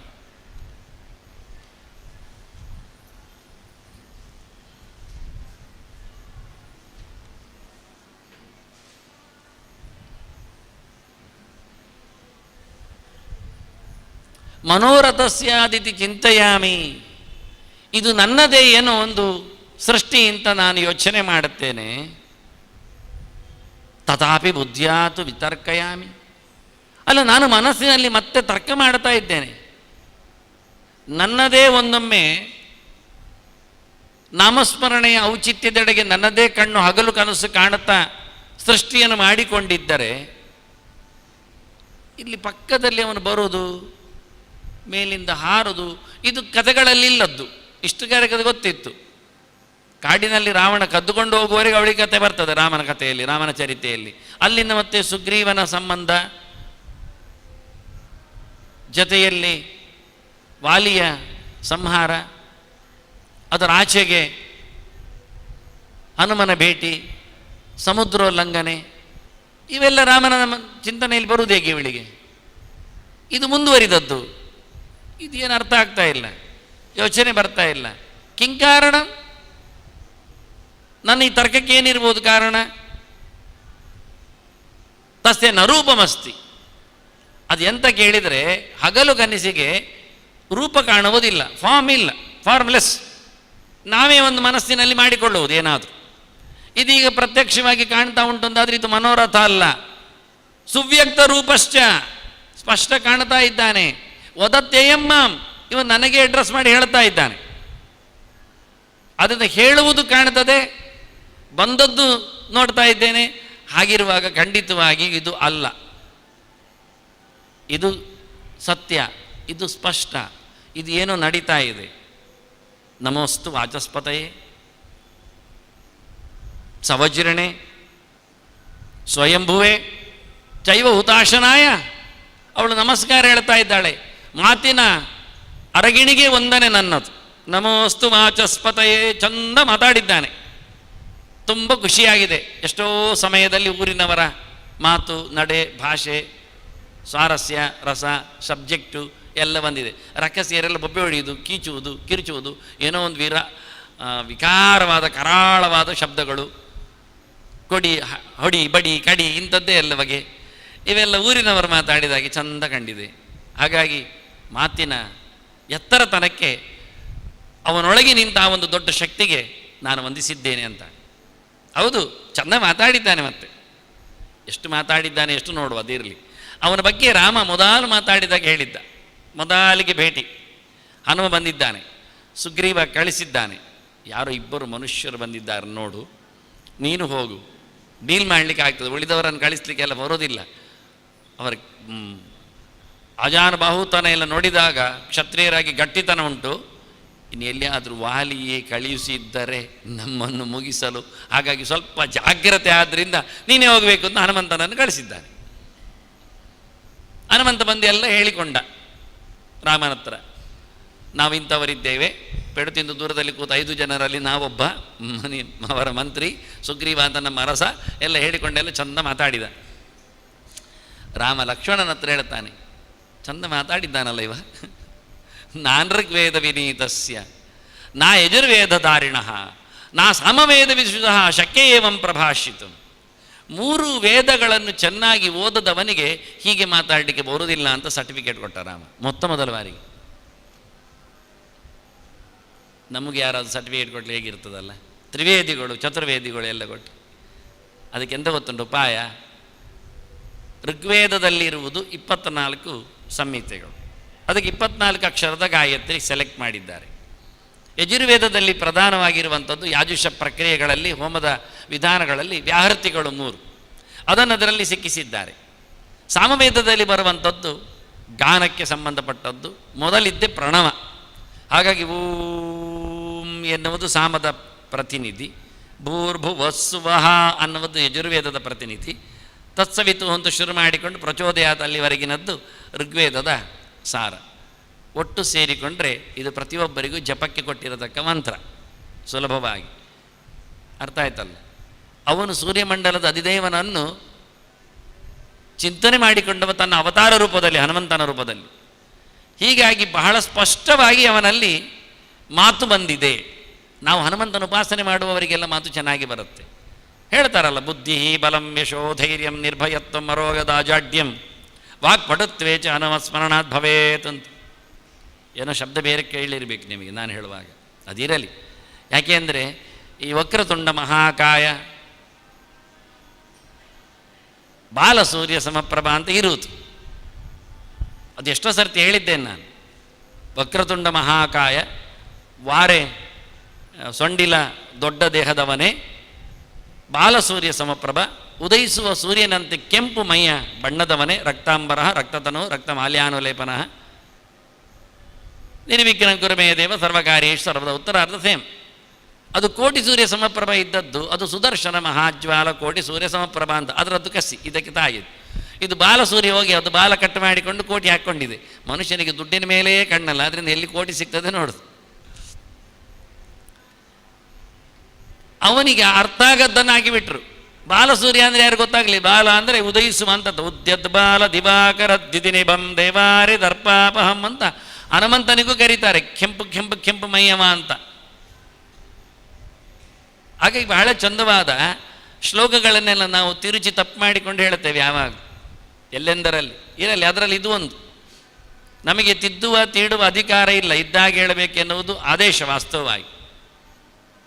ಹಾಗೆ ಇಲ್ಲಿ ಹನುಮಂತನ ಸ್ಮರಣೆ ಮಾಡಿದರೆ ನಮ್ಮ ಮಾತಿನ ಮಂಟಪದಲ್ಲಿ ಒಂದು ಸಂಸ್ಕಾರ ಮೂಡುತ್ತದೆ. ಅದು ಏನು ಅಂತ ಅವರು 7 ಪಟ್ಟಿ ಮಾಡಿಕೊಟ್ಟಿದ್ದಾರೆ. 7 ಏನೆಂದು ಹೇಳು ಅನ್ನುವುದಕ್ಕೆ: ಬುದ್ಧಿ ಬಲಂ ಯಶಃ ಧೈರ್ಯಂ ನಿರ್ಭಯತ್ವಂ ಅರೋಗತ ಅಜಾಡ್ಯಂ ವಾಕ್ಪಟುತ್ವೇಚ ಹನುಮಸ್ಮರಣಾತ್ ಭವೇತ್ ಅಂತ. ವಾಕ್ಪಟುತ್ವಂಚ ಅಲ್ಲ, ಅಲ್ಲಿ ಶಬ್ದ ಬೇರೆ ಉಂಟು, ವಾಕ್ಪಟುತ್ವ ಅಂತ ಧರ್ಮ ಹಾಕಿದ್ದಾರೆ, ಅರ್ಥ ಆಗಬೇಕು. ಏನೆಲ್ಲ ಅಂತ ಬುದ್ಧಿ ಬಲ ಯಶಸ್ಸು ಧೈರ್ಯ ಇವೆಲ್ಲ ಮಾತಿನ ಪಟುತ್ವಕ್ಕೆ ಕಾರಣವಾಗಿ ಬರ್ತದೆ. ಚಂದ ಮಾತಾಡಬೇಕಾದ್ರೆ ಒಳ್ಳೆ ಬುದ್ಧಿಮಂತಿಗೆ ಬೇಕು, ಜೊತೆಯಲ್ಲಿ ಮನೋಬಲ ಇರಬೇಕು, ವಿಷಯಗಳ ಬಲ ಇರಬೇಕು, ಸೊತ್ತುಗಳು 1000 ಇರಬೇಕು, ಒಳ್ಳೆ ಯಶಸ್ವಿಯಾಗಿ ಅದನ್ನು ಪ್ರೆಸೆಂಟ್ ಮಾಡಲಿಕ್ಕೆ ಬರಬೇಕು. ಅವನು ಎಷ್ಟೆಲ್ಲ ಗಂಟು ಮೂಟೆ ಕಟ್ಟಿಕೊಂಡವನು ಹೇಳಲಿಕ್ಕೆ ಹೋಗ್ಲಿಕ್ಕೆ ಆಗದೆ ಎಡವಟ್ಟ ಮಾಡಿಕೊಳ್ಳುತ್ತಾನೆ. ಧೈರ್ಯ ಬೇಕು. ಮತ್ತೆ ಬುದ್ಧಿವಂತಿಕೆಯಲ್ಲಿ ಬುದ್ಧಿಯನ್ನು ಇಟ್ಟುಕೊಂಡು ಕೆಲಸ ಮಾಡಲಿಕ್ಕೆ ಜಿಯಾ ರಮತೆ, ಬುದ್ಧಿಯನ್ನು ಕಟ್ಟಿಕೊಂಡು ಚೆನ್ನಾಗಿ ಆಟ ಮಾಡಲಿಕ್ಕೆ ಬರಬೇಕು ಅವನಿಗೆ ಅನಾಯಾಸವಾಗಿ. ಅದರೊಟ್ಟಿಗೆ ಯಾರಿಗೂ ಮುಲಾಜಿಲ್ಲದೆ ಕೂತವರೆಲ್ಲ ದಡ್ರು ಅಂತ ಹೇಳಿಕೊಳ್ಳು, ಭಯ ಬಿಟ್ಟು ಮಾತಾಡಬೇಕವ. ನೋಡಿ, ರೋಗಿಗಳು ಬಂದ ತಕ್ಷಣ ಎಷ್ಟು ಚೆನ್ನಾಗಿ ವೈದ್ಯ ಅವನನ್ನು ಪಾಕೆಟ್ ಮಾಡಿಕೊಳ್ಳುತ್ತಾನೆ. ಮಾತ್ರೆ ತಗೊಂಡ್ರೆ 1 ವಾರದಲ್ಲಿ ನಿಂದು ಗ್ಯಾರಂಟಿ ಕಾಯಿಲೆ ಹೋಗ್ತದೆ, ಇಲ್ಲಾದರೆ 7 ದಿನ ಒದ್ದಾಡಬೇಕಾಗ್ತದೆ. ಹೆದರಿಕೊಂಡು ಕೂಡಲೇ ಅವರು ತಗೊಳ್ತಾರೆ ಮಾತ್ರೆ. ಮತ್ತೆ ಹೇಳ್ತಾರೆ ಇದು ಆಗದಿದ್ದರೆ ಮತ್ತೆ ಬಾ ಅಂತ. ಮತ್ತೆ ಬದುಕಿದ್ರೆ ಬರೋದು, ಮತ್ತೆ ಅಂಥದ್ದು ಕುಂಬಳ ಆಗಲಿ, ಬರ್ತಾನಲ್ಲ ಪುಣ್ಯಾತ್ಮ. ಒಂದು ವೈದ್ಯರಿಗೊಂದು ಕಾಯಂ ಗಿರಾಕಿ ಆಗ್ತಾನೆ, ಅವನಿಗೆ ಇನ್ನೊಂದು ರೋಗ ಬರ್ತದೆ, ಮತ್ತೆ ಬರ್ತಾನವ. ಹಾಗೆ ಹೆದರಿಕೆ ಇಲ್ಲದೆ ಜನರ ಹತ್ತಿರದಲ್ಲಿ ಅವನು ನಿಲ್ಲಬೇಕು. ಅವನಿಗೆ ಮಾತಿನಲ್ಲಿ ಯಾವುದು ರೋಗ ಬರಬಾರದು. ಹಾಗಿದ್ದರೆ ಚಂದವಾಗಿ ಸೋಮಾರಿತನ ಬಿಟ್ಟರೆ, ಇಷ್ಟೆಲ್ಲ ಗಂಟುಮುಟ್ಟೆ ಕಟ್ಟಿಕೊಂಡು ಮಾತಾಡೋದಿಲ್ಲ ಅಂತ ಜಪ್ಪಯ್ಯ ಅಂತ ಒಳಗೋಗಿ ಕೂತ್ರೆ ಪ್ರಯೋಜನ ಏನಾಗೋದಿಲ್ಲ. ಸೋಮಾರಿತನ ಬಿಡಬೇಕು. ಹಾಗಿದ್ರೆ ಒಳ್ಳೆ ಹನುಮಂತ ಅವನಿಗೆ ಸ್ಟೋರ್ ಮಾಡೋದವನೇ, ಮಾತಿನ ಶಕ್ತಿ ಕೊಡುತ್ತೆ. ನಮೋಸ್ತು ವಾಚಸ್ಪತಯೇ ಅಂತ ಕರೆದಿದ್ದಾಳೆ ಇವಳು. ನೋಡಿ ಎಷ್ಟು ಚೆನ್ನಾಗಿದೆ. ಮಾತಿನ ಅಧಿದೇವತೆಗೆ ನಾನು ಮಣಿದಿದ್ದೇನೆ ಅಂತಾಳೆ ಅವಳು. ಚಂದ ಮಾತಾಡಿದ್ದೀಯಾ ಅಂತ ರಾಮನು ಒಪ್ಪಿಕೊಟ್ಟಿದ್ದ. ಬಹು ವ್ಯಾಹರದಾನೇನ ನಕಿಂಚಿತ ಅಪಭಾಷಿತಂ. ತುಂಬ ಮಾತಾಡಿದ್ದಾನೆ ಹನುಮ, ಒಂಚೂರು ತಪ್ಪು ಮಾಡಲಿಲ್ಲಲ್ಲ ಅಂತ ಲಕ್ಷ್ಮಣನಿಗೆ ಹೇಳ್ತಾನೆ ರಾಮ ಅವನ ಬಗ್ಗೆ. ಚಂದ ಮಾತಾಡಿದ್ದಾನೆ ಅಂತ, ಒಳ್ಳೆ ತಿಳ್ಕೊಂಡಿದ್ದಾನೆ ಅಂತ. ಹಾಗಾಗಿ ಈಕೆಯೂ ಸಹ ಗುರುತಿಸಿಕೊಂಡು ಇವಳಿಗೆ ಗೊತ್ತಿಲ್ಲ ಹನುಮ ಮಾತಾಡಿದ್ದು, ಹನುಮನ ಬಗ್ಗೆ ರಾಮ ಸರ್ಟಿಫಿಕೇಟ್ ಕೊಟ್ಟದ್ದು, ಲಕ್ಷ್ಮಣ ಹತ್ತಿರ ಪ್ರೈಸ್ ಮಾಡಿದ್ದು, ಇದು ಅವಳಿಲ್ಲದ ಸಂಗತಿ ಅದು. ಆದರೆ ಇವಳದ್ದು ನೋಡ್ತಾನೆ, ಚಂದ ಮಾತಾಡಿದ್ದು ನೋಡಿ, ಅದೇ ರೀತಿ, ಅದೇ ವರಸೆ, ಅದೇ ಬಗೆ, ಅದೇ ಮಟ್ಟು, ಬಹಳ ಸುಂದರವಾಗಿ ಒಳ್ಳೆ ಮಾತಾಡಿದ್ದಾನೆ ಹೇಳಿ ಮಾತಿನ ಅಧಿದೇವತೆಗೆ, ಅದು ಯಾರೇ ಆಗಲಿ, ನಿಜವಾಗಿ ವಾಚಸ್ಪತಿಯಿಂದ ಲೋಕದಲ್ಲಿ ಪ್ರಸಿದ್ಧ ಗುರು ಬೃಹಸ್ಪತ್ಯಾಚಾರ ಇರಲಿ. ಶಬ್ದನಾಮ ಬೃಹಸ್ಪತಿ ಇಂಥ ಶಬ್ದಕ್ಕೆ ಅಧಿದೇವತೆ ಆದವ ಬೃಹಸ್ಪತಿ. ಇವತ್ತು ಕೇಳುವ ನನಗೆ ಶಬ್ದಗಳು ಹೊಸತಾಗಿವೆ, ಚಂದ ಕತೆ ಬಂದಿದೆ. ಆದ್ದರಿಂದ ಈ ಕವಿ ಪೋಷಣೆ ಅದು ಗುರುವಿನ ಚಮತ್ಕಾರ. ಆದ್ದರಿಂದ ಬೃಹಸ್ಪತಿ ಆಚಾರ್ಯರಿಗೆ, ಗುರುವಾರದ ಅಧಿದೇವತೆಗೆ ನಮಸ್ಕಾರ ಅನ್ನಲವಳು. ಇವನಲ್ಲಿ ಕೂತಿದೆ ಅದು ಶಕ್ತಿ, ಇರಲಿ ಮತ್ತೆ ನೋಡುವ. ಮತ್ತೆ ಹೇಳ್ತಾಳೆ ವಜ್ರಿಣೆ ಅಂತ. ವಜ್ರ ಹಿಡಿದವನು ಯಾವತ್ತು ಇಂದ್ರ. ಇಂದ್ರ ಗುರುಗಳು ಒಟ್ಟಿರುವುದು ಸರಿಯೇ, ಗುರುಗಳು ಇಂದ್ರನದ್ದೇ ಗುರುಗಳವರು, ನಮ್ಮ ಗುರುಗಳಲ್ಲ, ದೇವತೆಗಳ ಗುರುಗಳು. ದೇವೇಂದ್ರನ ಗುರುವವ, ದೇವೇಂದ್ರನಿಗಿಂತೂ ಚಿಕ್ಕವನಾದರೂ ಗುರುಪಟ್ಟದಲ್ಲಿ ದೊಡ್ಡವ ಅಂತ ಅರ್ಥವ. ಆದ್ದರಿಂದ ಇಂದ್ರನಿಗೂ ನಮಸ್ಕಾರ ಅಂತ ಹೇಳ್ತಾಳೆ. ಎಂಥ ಕರ್ಮಕ್ಕೆ ಇಂದ್ರನಿಗೆ ನಮಸ್ಕಾರ ಇಲ್ಲಿ ಇರಬಹುದು. ಎಲ್ಲಿಯಾದರೂ ಬಂದವನು ಮಾತಾಡುವಾಗ ಅವನು ಯಾರಾದರೂ ಪೆಟ್ಟುಪುಡೆ ಮಾಡಿದರೆ, ಹೋರಾಟದಲ್ಲಿ ಹಸುರ ನಿಂತರೆ ಅವನಿಗೆ ವಜ್ರದ ಬಲ ತುಂಬಲಿ ಅಂತೇನೋ ಇರಬೇಕು. ಯಾರು ಹೇಳ್ತಾರೆ? ಯಾವ ವ್ಯಾಖ್ಯಾನಕಾರ ಇಂಥ ಶಬ್ದಗಳಿಗೆಲ್ಲ ಮಾತಾಡಲಿಕ್ಕೆ ಬರೋದಿಲ್ಲ. ಉದ್ದುದ್ದ ಬರೀತಾರೆ, ಬೇಕಾದಷ್ಟು ಮಾತಾಡ್ತಾರೆ, ಬೇಕೆಂದರಲ್ಲಿ ಹಾರಿಕೊಂಡು ಹೋಗ್ತಾರೆ. ಕೆಲವೊಮ್ಮೆ ಕೆಳಗೆ ಒಂದು ಕೊಟ್ಟು ಬಿಡ್ತಾರೆ, ಅದು ಅರ್ಥ ಆಗುವುದಿಲ್ಲ ಅಂತ. ಬಹಳ ಸೊಗಸಿ ಇರುತ್ತೆ, ಸೌಜನ್ಯ ಇರುತ್ತೆ. ಇದರಲ್ಲಿ ನಾವು ಮತ್ತೆ ನೋಡುವ ಏನು ಅಂತ ಹೇಳುವ. ಅಲ್ಲಿ ಇಂದ್ರ ಬಂದ ಇಲ್ವಾ ಮತ್ತೆ ಕೇಳುತ್ತೆ. ಇನ್ನು ಆಚೆಗೆ ಬಂದರೆ ಬೇಡ, ಮೊದಲೇ ಹೇಳಿಬಿಡುವ. ಮಾತು ವಜ್ರದಾಗಿರಬೇಕು ಅಂತ ಒಂದು ಮುಖ. ವಾಗ್ವಜ್ರಂ ವಿಸಸರ್ಜಃ ಅಂತ ಹೇಳಿ ಶೃಂಗಿ ಶಾಪ ಕೊಟ್ಟಾಗ ಭಾಗವತದಲ್ಲಿ ಮಾತು ಬರ್ತದೆ. ಮಾತಿನ ಕೊಡಲಿ ಅಂತ, ಮಾತಿನ ಮೊನೆ, ಮಾತಿನ ವಜ್ರ, ವಜ್ರಾಯುಧದಂತೆ ಮಾತು, ಹೊಡೆಯದೇ ಸಿಡಿಲು ಬಡದ ಹಾಗೆ ಅಂತ. ವಜ್ರಾಯುಧಕ್ಕೆ ಇನ್ನೊಂದು ಮುಖ್ಯ ಸಿಡಿಲು ಅಂತ. ಮೂವರಿಗೆ ಹೊಡೆದಾಗೆ ಮಾತಾಡ್ತಾರೆ ಅಂತ. ಇಂಜೆಕ್ಷನ್ ಕೊಡುವವರಾಗಿ ಮೆಲ್ಲ ಕೈಯನ್ನು ಒರೆಸಿಕೊಂಡು ಚುಚ್ಚಿದ್ದಲ್ಲ, ಸೀದಾ ಹೊಡೆಯುವುದೇ. ಅಂತಹ ಮಾತು ಅದ್ಭುತವಾಗಿದೆ. ನೇರವಾದ ಮಾತು, ದಾಕ್ಷಿಣ್ಯ ಇಲ್ಲದ ಮಾತು, ಮುಲಾಜಿಲ್ಲದ ಮಾತು, ಅದು ವಜ್ರ ಸಮ ಆಗ್ತದೆ. ಬ್ರಾಹ್ಮಣಾ ವಾಸ್ತವವಾಗಿ ವಾಗ್ವಜ್ರಾ ಬ್ರಾಹ್ಮಣಾ ಸ್ಮೃತಾ ಅಂತ, ಕ್ಷತ್ರಿಯಾ ಬಾಹುಶಾಲಿನಃ ಅಂತ, ಇದು ಮಹಾಭಾರತದ ವಾಕ್ಯ. ಬ್ರಾಹ್ಮಣರು ಅಂದರೆ ಯುದ್ಧ ಮಾಡುವವರೇ ಎಲ್ಲಿ? ಅವರ ನಾಲಿಗೆ, ಮೊನಚಾದ ನಾಲಿಗೆ, ಚಂದವಾದ ವಜ್ರಾಯುಧದಂತೆ ಹೊಡೆತ, ಸಿಡಿಲು ಬಡಿದಾಗಿ ಪಟ ಪಟ ಹೊಡೆದಾಕ್ತಾರೆ. ಒಳ್ಳೆ ಉತ್ತರಗಳು, ಒಳ್ಳೆ ಯುಕ್ತಿಗಳು, ಒಳ್ಳೆ ಪ್ರಮಾಣಗಳು, ಒಳ್ಳೆ ಸ್ವರಗಳು, ಮತ್ತು ಬೇಕಾದ ಶಬ್ದಗಳು. ವಚನೇಕಾ ದರಿದ್ರತಾ ಅಂತ. ಮಾತಿಗೇನು ಬರ, ಮಾತಿಗೇನು ಬಡತನ. ಓದಿಕೊಂಡವನಿಗೆ ಬೇಕಾದಷ್ಟು ಡಿಕ್ಷನರಿಗಳು ಕೈಯಲ್ಲಿರ್ತವೆ, ಚಂದ ಹೇಳಲಿಕ್ಕೆ ಬರ್ತದೆ ಅಂತ. ಹಾಗಾಗಿ ಬ್ರಾಹ್ಮಣರು ಅಂದರೆ ವಜ್ರಾಯುಧದಂತೆ ಮಾತುಗಳನ್ನು ಎಸೆಯುವವರು, ಯಾರನ್ನು ಅದರಲ್ಲಿ ಬಡಿತಾರವರು. ಕ್ಷತ್ರಿಯರು ತೋಳನ್ನು ಎತ್ಕೊಳ್ತಾರೆ, ಹೊಡಿಲಿಕ್ಕೆ ನೋಡ್ತಾರೆ. ಅದರಿಂದ ಅವರು ರೆಸ್ಲಿಂಗ್ಸ್ ಎಲ್ಲ ಮಾಡಲಿಕ್ಕೆ ಉಂಟು, ಅವರದನ್ನು ಪ್ರಾಕ್ಟೀಸ್ ಮಾಡಲಿಕ್ಕೆ ಉಂಟು. ಇವರಿಗೆಲ್ಲ ಪ್ರಾಕ್ಟೀಸ್ ಏನಿಲ್ಲ. ಹಾಗಾಗಿ ವಾಗ್ವಜ್ರ ಶಬ್ದ ಇರ್ಲಿಕ್ಕೆ ಹೋಗಿ ಸವಜ್ರಣೆ ಅಂತ ಕರೆದ್ರು. ಮಾತು ಬಹಳ ಚೆನ್ನಾಗಿ ಸಿಡಿಲೆರಗಿದಂತೆ ಮುಂದೆ ರಾಮನ ಮಾತು ಕೇಳಬೇಕು. ಹಾಗೆ ರಾವಣನ ಹತ್ತಿರದಲ್ಲಿ ನಿಂತರು, ಕಟ್ಟಿ ಹಾಕಿದ್ರು, ಎಲ್ಲ ಸುತ್ತಮುತ್ತಲು ಎಲ್ಲ ಆಯುಧ ಹಿಡಿದ ರಕ್ಕಸರ ಕೊಂಪೆ ಆದರೂ ನಿರ್ದಾಕ್ಷಿಣ್ಯವಾಗಿ ಗಟ್ಟಿಯಾಗಿ ಹೇಳ್ತಾನವನು. ಅವೈಹಿ ದೂತಮಾಗತಂ ದುರಂತ ವಿಕ್ರಮಸ್ಯ ಮಾಂ ರಘುತ್ತಮಸ್ಯ ಮಾರುತಿಂ ಕುಲಕ್ಷಯೇ ತವೇಶ್ವರಂ ಅಂತಾನೆ. ನಿನ್ನ ಪೂರಾ ವಂಶ ಮುಗಿಸ್ಲಿಕ್ಕೆ ನಾನು ರೆಡಿ ಇದ್ದೇನಂತಾನೆ. ಅಷ್ಟು ಗಟ್ಟಿಗೆ ನಾನು ಅಂತಾನೆ. ಅವನ ಪರಿಚಯ ಮಾಡಿಸುವ ರೀತಿ ಎಲ್ಲಿಯಾದರೂ ಉಂಟಾಗಿ ಬಂದ ತಕ್ಷಣ ಮೊದಲ ಮಾತಿನಲ್ಲೇ ಎಲ್ಲ ಮುಗಿಸ್ಲಿಕ್ಕೂ ತಯಾರೇ ಅಂತಾನೆ. ಅಷ್ಟು ಜೋರು. ಹಾಗಾಗಿ ಅಷ್ಟು ಜನರ ಹತ್ತಿರದಲ್ಲಿ ಕೂತು ಅವನಿಗೇನು ಮುಲಾಜಿಲ್ಲ ಹೇಳಿಕೊಳ್ಳಿಕ್ಕೆ. ದಾಕ್ಷಿಣ್ಯ ಮೆಲ್ಲ ಹೇಳಬೇಕು, ಮಾರೆ ಹೊಡೆಯುವುದಾದ್ರೂ ಮೆಲ್ಲ ಹೊಡೆಯುವುದಾದ್ರೂ ಮೆಲ್ಲ ಹೊಡೆಯಲಿಕ್ಕಿಲ್ಲ, ಹೇಳಿದ್ರಂತ ಹೊಡೆಯುವುದು. ಆ ರೀತಿಯಾಗಿ ಬಹಳ ಜೋರಾದಂತಹ ಮಾತುಗಾರ ಅದು ಇಂದ್ರ. ಒಳ್ಳೆ ಮಾತನ್ನು ಎಲ್ಲ ಇಂದ್ರಿಯಗಳಿಗೂ ಸ್ವಾಮಿಯವ. ವಾಸ್ತವವಾಗಿ ವಾಗಿಂದ್ರಿಯಕ್ಕೆ ಮಾತ್ರ ಅಂತಲ್ಲ, ಇಂದ್ರಿಯಗಳಿಗೆಲ್ಲ ಈಶ ಇಂದ್ರ, ಅವರಿಗೆಲ್ಲ ಮೇಲಿದ್ದಾನವನು. ಹಾಗಾಗಿ ಇಂದ್ರನನ್ನು ಎಲ್ಲ ಇಂದ್ರಿಯಗಳ ವ್ಯಾಪಾರಕ್ಕಾಗಿ ಮಾತು ಸರಿಯಾಗಿ ಬರಲಿಕ್ಕೆ ಎಲ್ಲ ಇಂದ್ರಿಯಗಳು ಸರಿ ಇರಬೇಕು. ಒಂದೊಮ್ಮೆ ಹಲ್ಲು ನೋವಾದರೆ, ನಾಲಿಗೆಯಲ್ಲಿ ಹುಣ್ಣು ಎದ್ದಿದ್ರೆ, ಮೂಗಿನಲ್ಲಿ ಶೀತ ಆಗಿದ್ದರೆ, ಕಣ್ಣಿನಲ್ಲಿ ಕಸ ಬಿದ್ದಿದ್ರೆ, ಕಿವಿಯಲ್ಲಿ ಏನೋ ಸೋರ್ತಾ ಇದ್ದರೆ, ಕೈಕಾಲುಗಳಲ್ಲಿ ಸುಖ ಇಲ್ಲಾದರೆ, ಹಸಿವೆ ಜಾಸ್ತಿ ಆಗ್ತಾ ಇದ್ದರೆ ಮಾತು ಸರಿ ಬರೋದಿಲ್ಲ, ಚೆನ್ನಾಗಿ ಮಾತಾಡೋದಿಲ್ಲ. ಆದ್ದರಿಂದ ಎಲ್ಲ ಇಂದ್ರಿಯಗಳ ಜೊತೆಯಲ್ಲಿ ಇಂದ್ರ ಜೋರಿದ್ದರೆ ಮಾತು ಚೆನ್ನಾಗಿರುತ್ತೆ. ಇಂದ್ರಾಗ್ನಿಗಳ ಸಮಾವೇಶ ಭಾರಿ ಜೋರು ಯಾವತ್ತು. ಹಾಗಾಗಿ ಸವಿಜೃಣೇ ವಾಚಸ್ಪತಯೇ ಅಂತ ನಮಸ್ಕಾರ ಹೇಳ್ತಾ ಸ್ವಯಂಭುವೆ ಅಂದ್ಲು. ಮತ್ತು ಬ್ರಹ್ಮದೇವರ ಹತ್ತಿರ ಓಡ್ತಾ ಇದ್ದಾಳೆ ಅವಳು. ಬ್ರಹ್ಮನೇ ಯಾಕೆ? ಅದೆಲ್ಲ ಸೃಷ್ಟಿಕರ್ತ ಅವನ ಕೈಯಲ್ಲೇ ಇರುತ್ತೆ. ಮಾತು ಒಳಗಿಂದ ಹೊರಗೆ ಬರಬೇಕಾದ್ರೂ ಪ್ರಾಣ ಗಟ್ಟಿರಬೇಕಲ್ವಾ? ವಿಜ್ಞಾನಮಯ ಕೋಶ ಚೆನ್ನಾಗಿ ತೆರ್ಕೊಳ್ಬೇಕಲ್ಲ. ಬ್ರಹ್ಮದೇವರ ಪುಸ್ತಕಗಳನ್ನು ಹರಡಿ ಹಾಕಬೇಕಲ್ಲ. ವೇದಪುರುಷ ಮಾತಾಡಿಸದೆ ಹೌದಲ್ಲ? ಶಬ್ದ ಮಾಡಲಿಕ್ಕೆ ಗುರುಗಳಿದ್ದಾರೆ, ಅದರಲ್ಲಿ ಫೋರ್ಸ್ ತುಂಬಿಸಲಿಕ್ಕೆ ಇಂದ್ರ ಬಂದಿದ್ದಾನೆ, ಜೊತೆಯಲ್ಲಿ ಜಾಲರಿಗಳನ್ನೇ ಗೊಂಚಲುಗಳನ್ನೇ ಎತ್ತಿ ಕೊಡಲಿಕ್ಕೋಸ್ಕರ ವೇದಪುರುಷ ಚತುರ್ಮುಖ ಇದ್ದಾನೆ. ಕೊನೆಯಲ್ಲಿ ಹುತಾಶನಾಯ ಅಂದ್ಲು. ಅಗ್ನಿಗೂ ನಮಸ್ಕಾರ. ಅದೆಂಥದಕ್ಕೆ ಹೇಳಿದರೆ ಅದು ಮಾತಿನಲ್ಲಿ ಕೂತವ ಅಗ್ನಿ, ಮಾತು ಜ್ಯೋತಿ ಆಗುವುದಾಗಿ. ಅದರಲ್ಲಿ ವೇದ ಪ್ರಾರಂಭ ಆಗುವಾಗ ಅಗ್ನಿಮೀಳೆ ಪುರೋಹಿತಂ ಶುರು ಮಾಡ್ತದೆ. ಅದು ಯಾಕೆ ಬೆಂಕಿಯನ್ನು ತಂದರು? ಬಾಯಿ ಸುಟ್ಕೊಳ್ಳಿಕ್ಕೆ ಕೇಳಿದರೆ ಬಾಯಿ ಚೆನ್ನಾಗಿ ಹೇಳಿಕೊಳ್ಳಿಕ್ಕೆ ಅಂತ ಅರ್ಥ. ಅದು ವ್ರತ. ಮಾತಿನಲ್ಲಿ ಅಧಿದೇವತೆಯಾಗಿ ನಿಂತವ ಅಗ್ನಿ ಇದ್ದಾನೆ. ಅವನನ್ನು ಮಣಿಯದೆ, ಅವನೊಳಗೆ ನಿಂತ ಭಗವಂತನನ್ನು ನೆನೆಯದೆ ಮುಂದೋಗುವಾಗಿಲ್ಲ. ಇದು ಹನುಮಂತನಿಗೆ ಹೇಳಿದ್ದೀವಳು. ಇದು ಭಾಳ ಚೆನ್ನಾಗಿದೆ. ನಮೋಸ್ತು ವಾಚಸ್ಪತಯೇ ಸವಜ್ರಣೆ ಸ್ವಯಂಭುವೆ ಚೈವ ಹುತಾಶನಾಯ ಅಂತ ಈಗ ಮಾತಾಡಿದೆ, ಚಂದ ಮಾತಾಡಿದೆ, ನನಗೆ ಅರ್ಥ ಆಯಿತು. ಇನ್ನು ನನ್ನ ಹತ್ರ ಮಾತಾಡಲಿಕ್ಕುಂಟು, ನೀನು ಮಾತಾಡ್ತೇನೆ ಅಂತ ಅವಳು ಹಿಂಟು ಕೊಡ್ತಾಳೆ. ಮಾತಾಡುವ ನಮೋ ವಾಚೇ ನಮೋ ವಾಚಸ್ಪತಯೇ ಅಂತ. ವಾಸ್ತವವಾಗಿ ಭಾರತಿಗೆ ವಾಕ್ ಅಂತ ಹೆಸರು, ವಾಕ್ಪತಿಯಾದ ಪ್ರಾಣನಿಗೆ ವಾಚಸ್ಪತಿ ಅಂತ ಹೆಸರು. ಹೇಳಿದ್ಲು, ಚಂದ ಮಾತಾಡಿದೆ, ಮಾತಾಡುವ, ಹತ್ತಿರ ಬಾ, ಮಾತಾಡ್ತೇನೆ, ಒಂದು ಅವಕಾಶ. ಎರಡನೇದ್ದು, ಮಾತಿನ ನಂತರದಲ್ಲಿ ವಜ್ರನಾಗಬೇಕು ನೀನು. ವಜ್ರಕಾಯ ವಜ್ರಾಂಗ ಅಂತ ಹೇಳಿದ ವಜ್ರಾಂಗವ ಬಜರಂಗ ಆದದ್ದು. ಬಜರಂಗ ಬಲಿ, ವಜ್ರಾಂಗನಾಗಬೇಕು. ಇಷ್ಟೆಲ್ಲ ರಕ್ಕಸರು ಮತ್ತೆ ಮುತ್ತಿಗೆ ಹಾಕಲಿಕ್ಕಿದ್ದಾರೆ, ಹೊಡಿಲಿಕ್ಕುಂಟು. ಆದ್ದರಿಂದ ನಿನಗೆ ವಜ್ರ, ಆ ಭಗವಂತನ ನಾರಾಯಣ ವರ್ಮದ ಕವಚದ ರಕ್ಷೆ ಚೆನ್ನಾಗಿರ್ತದೆ ಅಂತ ಹೇಳಿಕೊಳ್ತಾಳೆ. ಅದರ ನಂತರದಲ್ಲಿ ಸ್ವಯಂಭುವೇ, ನೀನು ಭಾವಿಬ್ರಹ್ಮನು ಅಂತ ಗೊತ್ತು. ಭವಿಷ್ಯ ಚತುರಾನನ ಕೇಳಿದ್ದೇವೆ ನಾವು. ಬ್ರಹ್ಮ ಭವಿಷ್ಯತ್ ಅಪಿತೇ ಪ್ರಸಾದಾತ್ ವಾಲ್ಮೀಕಿ ಹೇಳಿಕೊಳ್ತಾನೆ ಹನುಮಂತನಿಗೆ.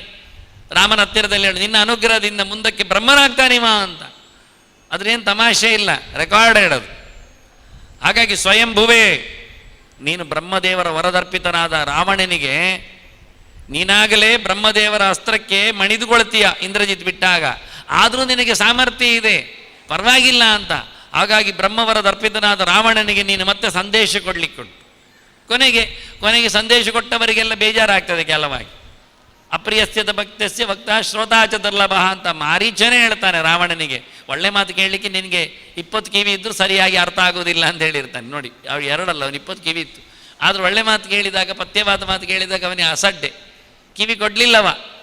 ಆದ್ದರಿಂದ ಬಾಲಕ್ಕೆ ಬೆಂಕಿ ಕೊಟ್ಟ, ಸರ್ವನಾಶ ಆಯಿತು.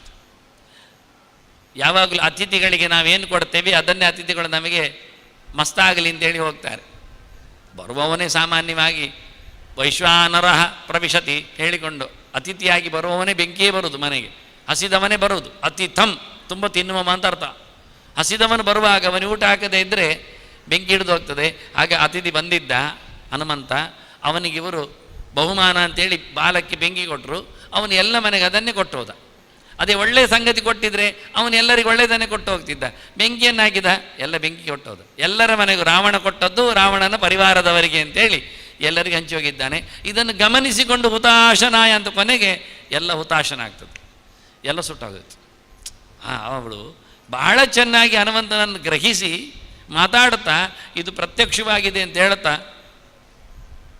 ಹೇಳಿದ್ಲವಳು. ಅನೇನ ಚೋಕ್ತಂ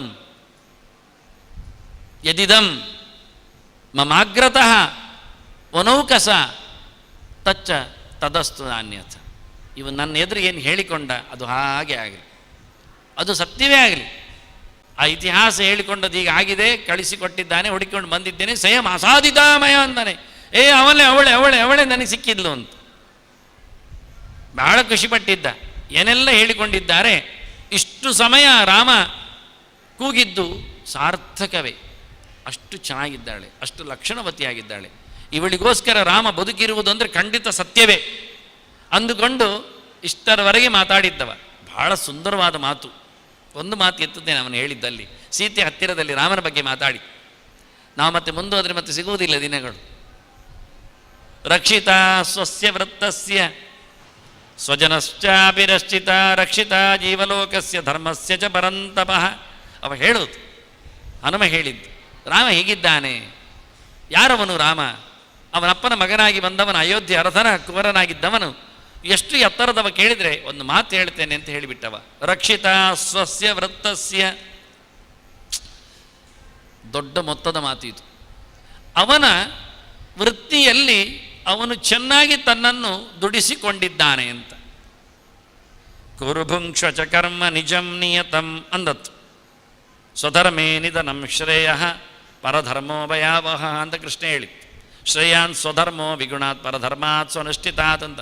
ಇನ್ನೊಬ್ಬರ ಕೆಲಸ ಮಾಡುವುದಕ್ಕಿಂತ ಎಷ್ಟೇ ಚೆನ್ನಾಗಿ ನಿನ್ನ ಕೆಲಸವನ್ನು ನೀನು ತಪ್ಪು ತಪ್ಪಾಗಿ ಪೆದ್ದು ಪೆದ್ದಾಗಿ ಚೂರು ಚೂರಾಗಿ ಮಾಡಿದರೂ ಅದು ನನಗೆ ಭಾರಿ ಇಷ್ಟ ಅಂತ ಕೃಷ್ಣ ಹೇಳಿದ. ಸ್ವಕರ್ಮಣ ತಮಭ್ಯರ್ಚ್ಯ ಸಿದ್ಧಿ ಮಿಂದತಿ ಮಾನವ.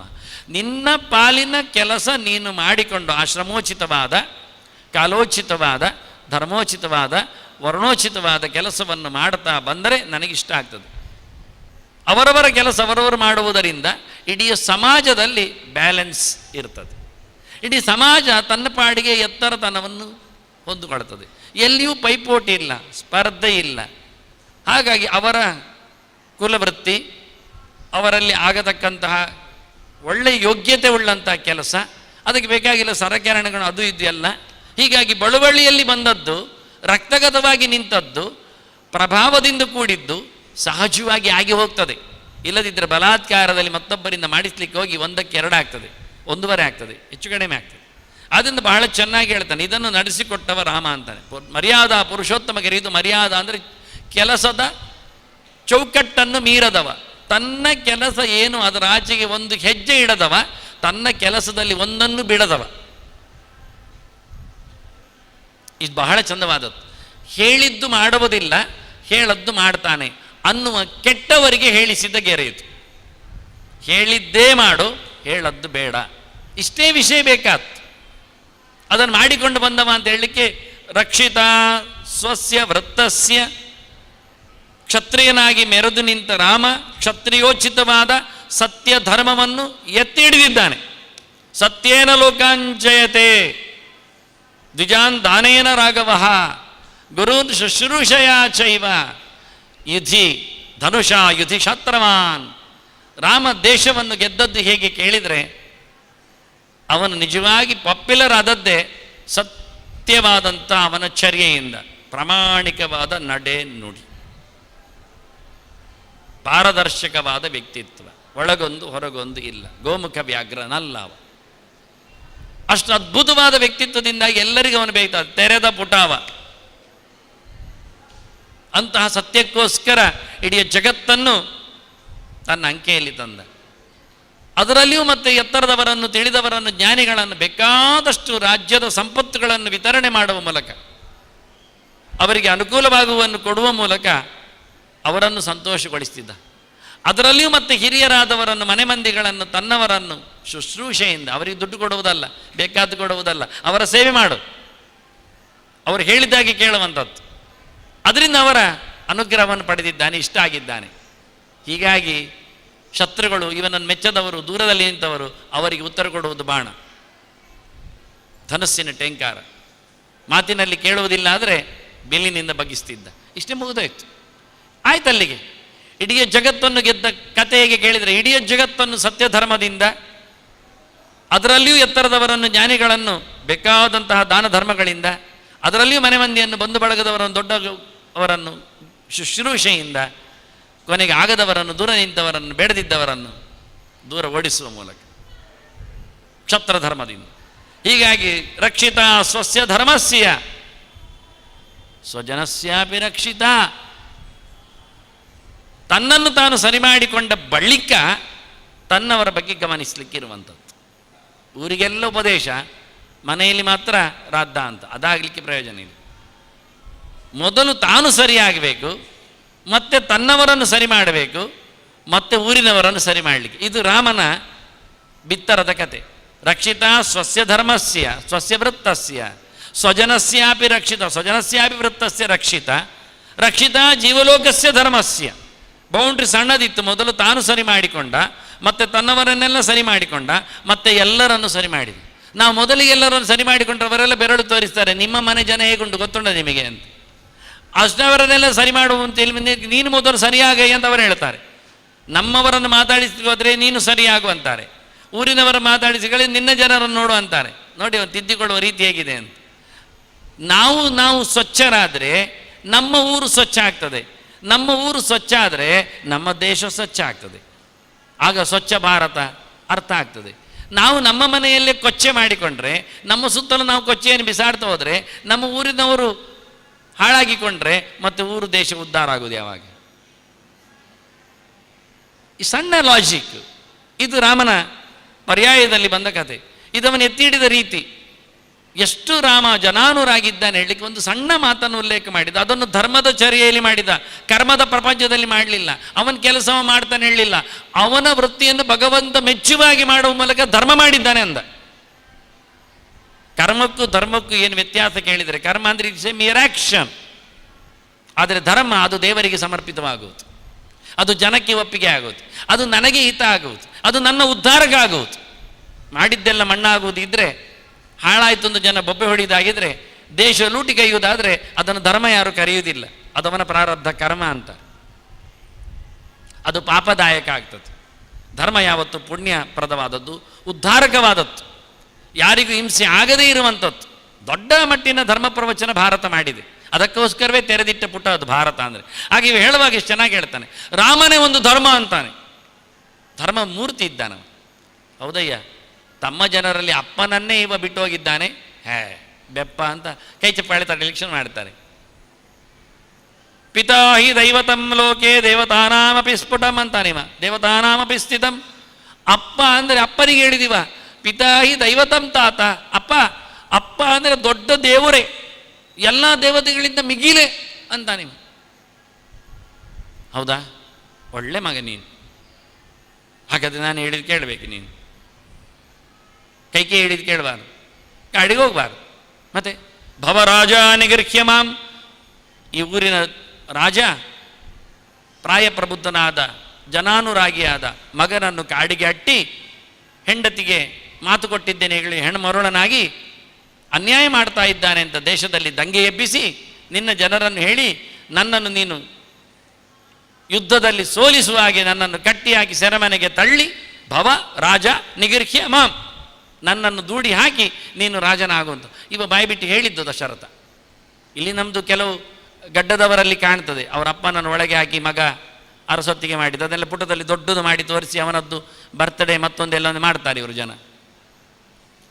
ಆದರೆ ನೀವು ದಶರಥನೇ ಹೇಳ್ತಾ ಇದ್ದಾನೆ, ನನ್ನನ್ನೇ ನೀನು ಸೆರೆಮನೆಗೆ ಹಾಕು, ಪ್ರಜೆಗಳನ್ನು ದಂಗೆ ಎಬ್ಬಿಸು, ಇವ ಹೆಣ್ಮರುಳ ಇದ್ದಾನೆ ಹೇಳು, ಒಳ್ಳೆ ಜನಾನುರಾಗಿ ಗುಣವಂತನಾದ ರಾಮನನ್ನು ರಾಜನನ್ನಾಗಿಸ್ಲಿಕ್ಕೆ ಬಿಡ್ತಾ ಇಲ್ಲ ಹೇಳಿ ನೀನು ರಾಜನಾಗು ಅಂದ. ಅಪ್ಪ ನೀನು ಹೇಳಿದಲ್ಲ ಅಪ್ಪ ದೊಡ್ಡವ ಅಂತ, ಅಪ್ಪನ ಮಾತು ಕೇಳಬೇಕಲ್ಲ ನೀನು. ಪಿತಾಯಿ ದೈವತಂ ತಾತ. ಮತ್ತೆ ದಶರಥ ಹೇಳ್ತಾನೆ, ಅಪ್ಪ ದೊಡ್ಡವ ಅಪ್ಪ, ನೀನು ಕೇಳಪ್ಪ ನಾನು ಹೇಳಿದ್ದು ಅಂತಾನೆ. ಅಪ್ಪ ಕೇಳಿದೆ, ನಿನ್ನನ್ನು ಸೆರೆಮನೆಗೆ ತಳ್ಳಿದೆ, ನಾನೀಗ ರಾಜ, ನಿನ್ನ ಹತ್ರ ಹೇಳ್ತೇನೆ ಗೊತ್ತಾ, ಭರತಾಯ ಪ್ರತೀಯತ. ಇದನ್ನು ಅಮ್ಮ ಇನ್ನೊಂದು ಮಾತು ಕೇಳಿದ್ದಾಳೆ, ಭರತ ರಾಜನಾಗಬೇಕು ಅಂತ. ರಾಜನಾದರೆ ಸರಿಯಲ್ಲ, ಅವನು ಮಗನೇ ಅಲ್ವಾ, ಅವನಿಗೆ ಕೊಟ್ಟು ಬಿಡು ಅಂದ. ನಾನೊಂದು ಮಾತು ನಡೆಸ್ತೇನೆ, ಕಾಡಿಗೆ ಹೋಗ್ತೇನೆ, ನೀನೊಂದು ಮಾತು ನಡೆಸು, ಭರತನೇ ರಾಜ್ಯ ಕೊಡು. ಸಮಾಯ್ತು. ಸ್ವಜನಸ್ಯಾಪಿ ರಕ್ಷಿತ. ಅಮ್ಮ ಓಡಿ ಬಂದ್ಲು ಕೌಸಲ್ಯ. ಅಮ್ಮನಿಗೆ ಹೊತ್ತವಳಿಗೆ ಹೆತ್ತವಳಿಗೆ ಪೂರ್ತಿ ಉಂಟು ಮಾತು. ಅವಳದ್ದಾಯ್ತಲ್ಲ, ಕೂತ್ಕೋ, ನಾನು ಬರ್ತೇನೆ ಕಾಡಿಗೆ. ಹಾಗಾದರೆ ಅಮ್ಮ ಅಲ್ವಾ, ಮಗ ನೋಡಿಕೊಳ್ಬೇಕಲ್ಲ, ವಯಸ್ಸಾಗಿದೆ ನನಗೆ, ಮತ್ತೆ ವೃದ್ಧಾಶ್ರಮಕ್ಕಾಗುವುದಾ? ಅದಕ್ಕೆ ಹೇಳ್ತಾನೆ, ಅಮ್ಮ ನಿಮಗೆ ತುಂಬ ಇಷ್ಟ ಯಾರು ಹೇಳು? ಅಪ್ಪನ ಅಮ್ಮನ ನಿನಗೆ? ಮಿತಂ ದತಾತಿ ಹಿ ಪಿತ ಮಿತಂ ಮಾತ ಮಿತಂ ಸುತ ಅಮಿತಸ್ಯ ತು ದಾತಾರಂ ಬರ್ತಾರಂ ಕಾಭಿನಂದತಿ. ಪೂರಾ ಕೊಡುವವನು ಯಾರು ಕೇಳಿದ್ರು ಒಂದು ಹೆಣ್ಮಗಳಿಗೆ ಅವಳ ಅಪ್ಪ ಅಲ್ಲ, ಅವನ ಅಮ್ಮ ಅಲ್ಲ, ಅವನ ಅಣ್ಣ ಅಲ್ಲ, ಅವನ ಮಗ ಅಲ್ಲ, ಮತ್ತೆ ಅವನ ಗಂಡನನ್ನು ಬಿಟ್ಟು ಬರಲಿಕ್ಕೆ ಆಗ್ತದ? ಅದು ಈ ಪರಿಸ್ಥಿತಿಯಲ್ಲಿ ಕೈಗೆ ಅಂತೋಳು ಗೊತ್ತಾಯ್ತು ನಿನಗೆ, ಅಪ್ಪನಿಗೆ ನೀನು ಬೇಕೀಗ, ಮತ್ತು ಯಾರ ತೆಕ್ಕೆಯಲ್ಲಿ ಅವನು ಇರಬೇಕು. ಅಮ್ಮ ನೀನು ಬರಬೇಡ, ಅಪ್ಪನನ್ನು ನೋಡು. ಓಕೆ ಆಯಿತು. ಸ್ವಜನಸ್ಯಾಪಿ ರಕ್ಷಿತ. ಇತ್ತ ಲಕ್ಷ್ಮಣ ಬಂದಿದ್ದಾನೆ ಒಟ್ಟಿಗೆ. ಲಕ್ಷ್ಮಣ ಭರತ ಪಾದುಕೆ ತರ್ತಾ ಇದ್ದಾನೆ, ಸೈನ್ಯ ಸಮೇತ ಬಂದು ಬಿಳಿಗೊಡೆ ಅಡಿಯಲ್ಲಿ ರಾಮನನ್ನು ಕರ್ಕೊಂಡು ಹೋಗ್ಬೇಕಂತ ಸೈನ್ಯ ಸಮೇತ ಚತುರಂಗ ಸಮೇತ ಮಂತ್ರಿಗಳ ಸಮೇತ ಬರ್ತಾ ಇದ್ದಾನೆ. ಲಕ್ಷ್ಮಣ ನೋಡಿದ, ಅಣ್ಣ ಅಣ್ಣ ಸೂರ್ಯವಂಶದ್ದೇ ಧ್ವಜ, ಸೈನ್ಯ ಬೇರೆ ಉಂಟು, ಇಲ್ಲಿಂದ ಓಡಿಸ್ತಾನೆ ಭರತ. ನನ್ನ ಹತ್ರ ಹೇಳು, ನಾನೀಗ ಹೋರಾಡ್ತೇನೆ, ಹೋಗಿ ಹೊಡೆದು ಬರ್ತೇನೆ ಅವನಿಗೆ, ಬಿಲ್ಲು ಎತ್ತುತ್ತೇನೆ, ಆಯಿತು ಹೇಳು ನೀನು. ರಾಮ ಹೇಳ್ತಾನೆ, ನನ್ನ ಹತ್ರ ಬಿಲ್ಲಿಲ್ವಾ? ಉಂಟು, ನಾನು ಹೋರಾಡೋದಿಲ್ಲ. ಮತ್ತೆ ಬಾ ನೀನು ಬಾ. ಏ ಮಗ ಸುಮ್ಮನೆ ಕೂತ್ಕೋ, ನಿನ್ನನ್ನು ಯಾಕೆ ನಾನು ಎತ್ಕೊಂಡು ಬಂದದ್ದು ಗೊತ್ತುಂಟಾ? ಕಾಡಿಗೆ ಬರುವಾಗ ಇದಕ್ಕೆ ಅಲ್ಲೇ ಕೂತ್ರೆ ನೀನು ಬರತ್ತೀನಿ, ಅಲ್ಲೇ ಹೊಡೆದು ಬಿಡ್ತಿ. ನಿಂಗೆ ಬೇಕಾ ರಾಜ್ಯ? ನಾನು ಅವರ ಹತ್ರ ಕೇಳಿ ನಿನಗೆ ಕೊಡ್ತೇನೆ, ಆಯಿತಾ? ಸುಮ್ಮನೆ ಕೂತು. ರಾಜ್ಯಮಸ್ಮೈ ಪ್ರದೀಯತಾಮ ಹೇಳಿದರೆ ಭರತ ಖುಷಿಯಲ್ಲಿ ಕೊಟ್ಟು ಬಿಡ್ತಾನೆ. ನಾನು ಭರತನಿಗೆ ಹೇಳುತ್ತೇನೆ. ಲಕ್ಷ್ಮಣ ಹೇಳ್ತಾನೆ, ರಾಮ ನಾನು ರಾಜ್ಯಕ್ಕೋಸ್ಕರ ಬಂದದ್ದೇ ಅಲ್ಲ, ನನಗೆ ರಾಮನೇ ಅಪ್ಪ, ನನಗೆ ಸೀತೆಯೇ ಅಮ್ಮ, ನಾನು ತಪ್ಪು ಮಾಡಿದೆ ಎಂದು ಕೂತ ಅಲ್ಲಿ. ಸ್ವಜನಸ್ಯ ಅಭಿರಕ್ಷಿತ. ಶತ್ರುಘ್ನ ಬಂದ ಬಳಿಕ, ಅಪ್ಪ ಸತ್ತ ಬಳಿಕ ಮಂತರೆ ಓಡುವಾಗ ಹಿಡಿದು ಬಿಟ್ಟ. ಭರತ ಅಂತ ಅಣ್ಣನನ್ನು ಕರೀತಾ ಇದ್ದಾನೆ. ಭರತ ಹೇಳ್ತಾನೆ, ಬಿಡು ಅವಳನ್ನು, ಬಿಡು ಬಿಡು, ಇವಳಿಂದಾಗಿ ಆದದ್ದು. ಮಂತರೆ ನಮ್ಮಮ್ಮನ ಕಿವಿಯನ್ನು ಹಾಳು ಮಾಡಿ ಅರಸೊತ್ತಿಗೆಯಲ್ಲಿ ಬೆಂಕಿ ಹಚ್ಚಿದವಳು, ಈ ಮಂಥರೆಯನ್ನು ಉಳಿಸಬಾರದು. ಅದು ಕುಡುಗೋಲಿದ್ದಾಗೆ. ಮಂಥರೆ ಅಂದರೆ ಮಂಥನದ ದಂಡ ಅಂತ ಅರ್ಥ. ಅದು ಎಲ್ಲಕ್ಕೂ ಹಾಕ್ತಾರೆ ಅಂತ, ಎಲ್ಲವನ್ನು ಕಳ್ಳಡಿಸ್ಲಿಕ್ಕೆ ಆಗ್ತದೆ, ಯಾರ ಮನೆಗೂ ಹೋಗಿ ಬರ್ತದೆ ಅಂತ. ಅಂದರೆ ಈ ಮಂಥರೆ ಇವಳ ನಾಲಿಗೆ ಚೆನ್ನಾಗಿಲ್ಲ, ಕತ್ತರಿಸ್ತೇನೆ ಕಲೆ ಅಂತ ಹೊರಟ, ಸಿಕ್ಕಿದ್ಲೀಗ ಅಂತ. ಭರತ ಹೇಳ್ತಾನೆ, ಮಂಥರೆ ಅಂಥದ್ದು ಮಾಡಿದ್ದು ಕೈಕೆ ಹೊರ ಕೇಳಿ ಗಲಾಟೆ ಎಬ್ಬಿಸಿದ್ದು, ಅಪ್ಪ ಸಾಯಲಿಕ್ಕೆ ಕಾರಣ. ಹೇಳಿಬಿಟ್ಲು ಬೇರೆ ಅವಳು ಮಾಮೂಲಿ ಅಂತ. ನಾನು ಅವಳನ್ನು ಆಗಲೇ ಕಡಿತಿದ್ದೆ, ನಾಳೆ ರಾಮನಿಗೆ ಮೋರೆ ತೋರಿಸುವುದು ಹೇಗೆ? ಅದಕ್ಕೆ ನಾನು ನನ್ನ ಅಮ್ಮನನ್ನು ಕಡಿಲಿಲ್ಲ, ಕೈಕೆಯನ್ನು, ಅನ್ಯಾಯ ಮಾಡಿದವಳನ್ನು ರಾಮನಿಗಾಗಿ ಕಡಿಲಿಲ್ಲ. ಇನ್ನು ಮಂಥರೆ ಅಂತ ಕತೆ ಹೇಳ್ತಾನೆ. ಬಿಟ್ಟ ಅಲ್ಲಿಗೆ ಶತ್ರುಘ್ನ ಸುಮ್ಮನೆ ಕೂತ, ಆಗುವುದಲ್ಲ ಅಂತ. ಮತ್ತೆ ಬಂದವನ ಹತ್ರ, ಭರತನ ಹತ್ರ ರಾಮ ಹೇಳ್ತಾನೆ, ಕಾಡಿಗೆ ಬಂದವನ ಹತ್ರ, ನನ್ನ ಅಪ್ಪ ಹೋದ ಅಂತ ಹೇಳಿದಾಗ ಅವನಿದ್ದಾಗ ನಾನೊಂದು ಕೆಲಸ ಮಾಡಿದೆ, ನೀನೊಂದು ಬಾಕಿ ಕೆಲಸ ಮಾಡೋದು, ರಾಜ್ಯಭಾರ ಮಾಡು ಅಂದ್ಬಿಟ್ಟು.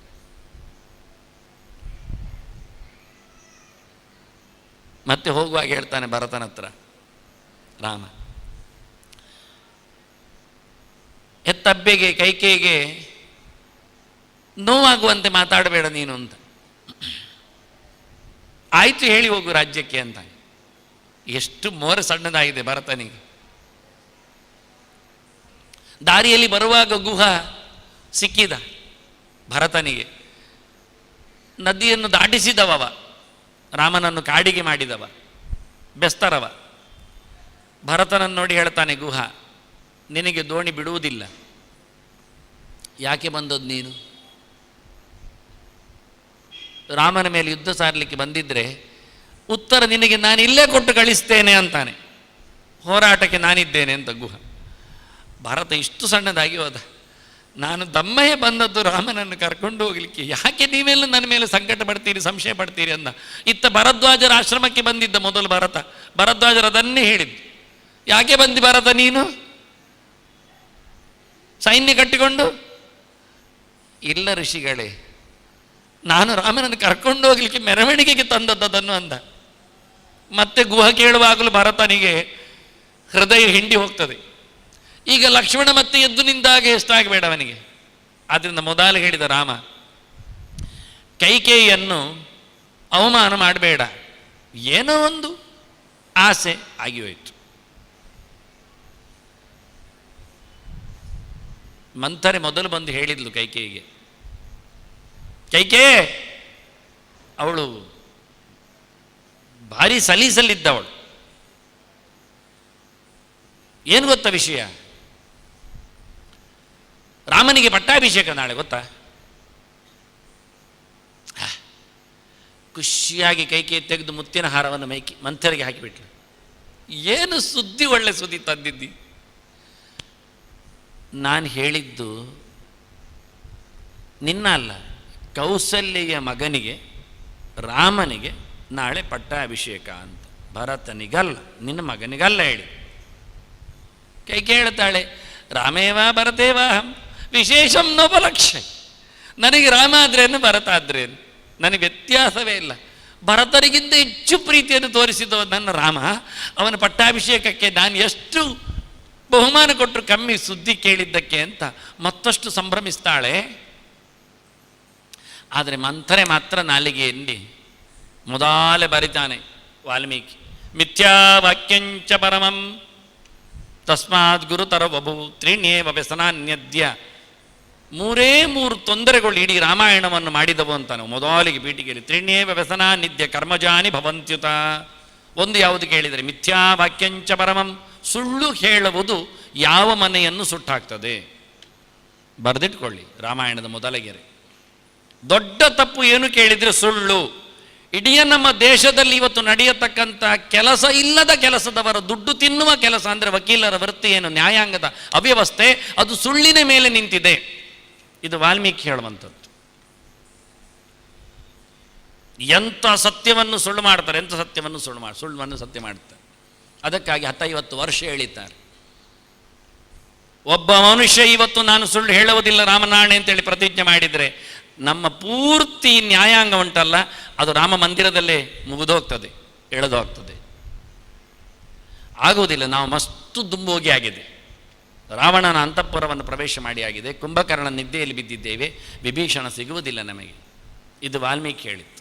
ಮಂಥರೆಯ ಸುಳ್ಳಿನ ಗೆರೆ ಅವತ್ತು ನಾಳೆ ನಿನ್ನನ್ನು ರಾಮ ರಾಜನಾದರೆ ಮಹಾರಾಣಿ ಕೌಸಲ್ಯ ರಾಜಮಾತೆ ಆಗ್ತಾಳೆ, ನೀನು ಕೆಲಸದವಳಾಗ್ತಿ ಅವನದ್ದು, ನಾನು ಪರಿಚಾರಿಕೆಯಾಗಿ ಹೋಗ್ತೇನೆ, ಭಾರತ ಲೆಕ್ಕಕ್ಕಿಲ್ಲ ಆಗ್ತಾನೆ, ಕೈಕೇ ಎದ್ದು ನಿಲ್ಲು ಅಂತ ಮತ್ತೆ ಜೋರು ಆರ್ಭಟಿಸಿ ಮಂಥರೆ ಕುಳ್ಳಿರಿಸಲು ಹೋಗಿ ಸುಳ್ಳಿನ ಸೌಭ ಮೆರೆಯಿತು, ರಾಮಾಯಣ ಬೆಳೆಯಿತು.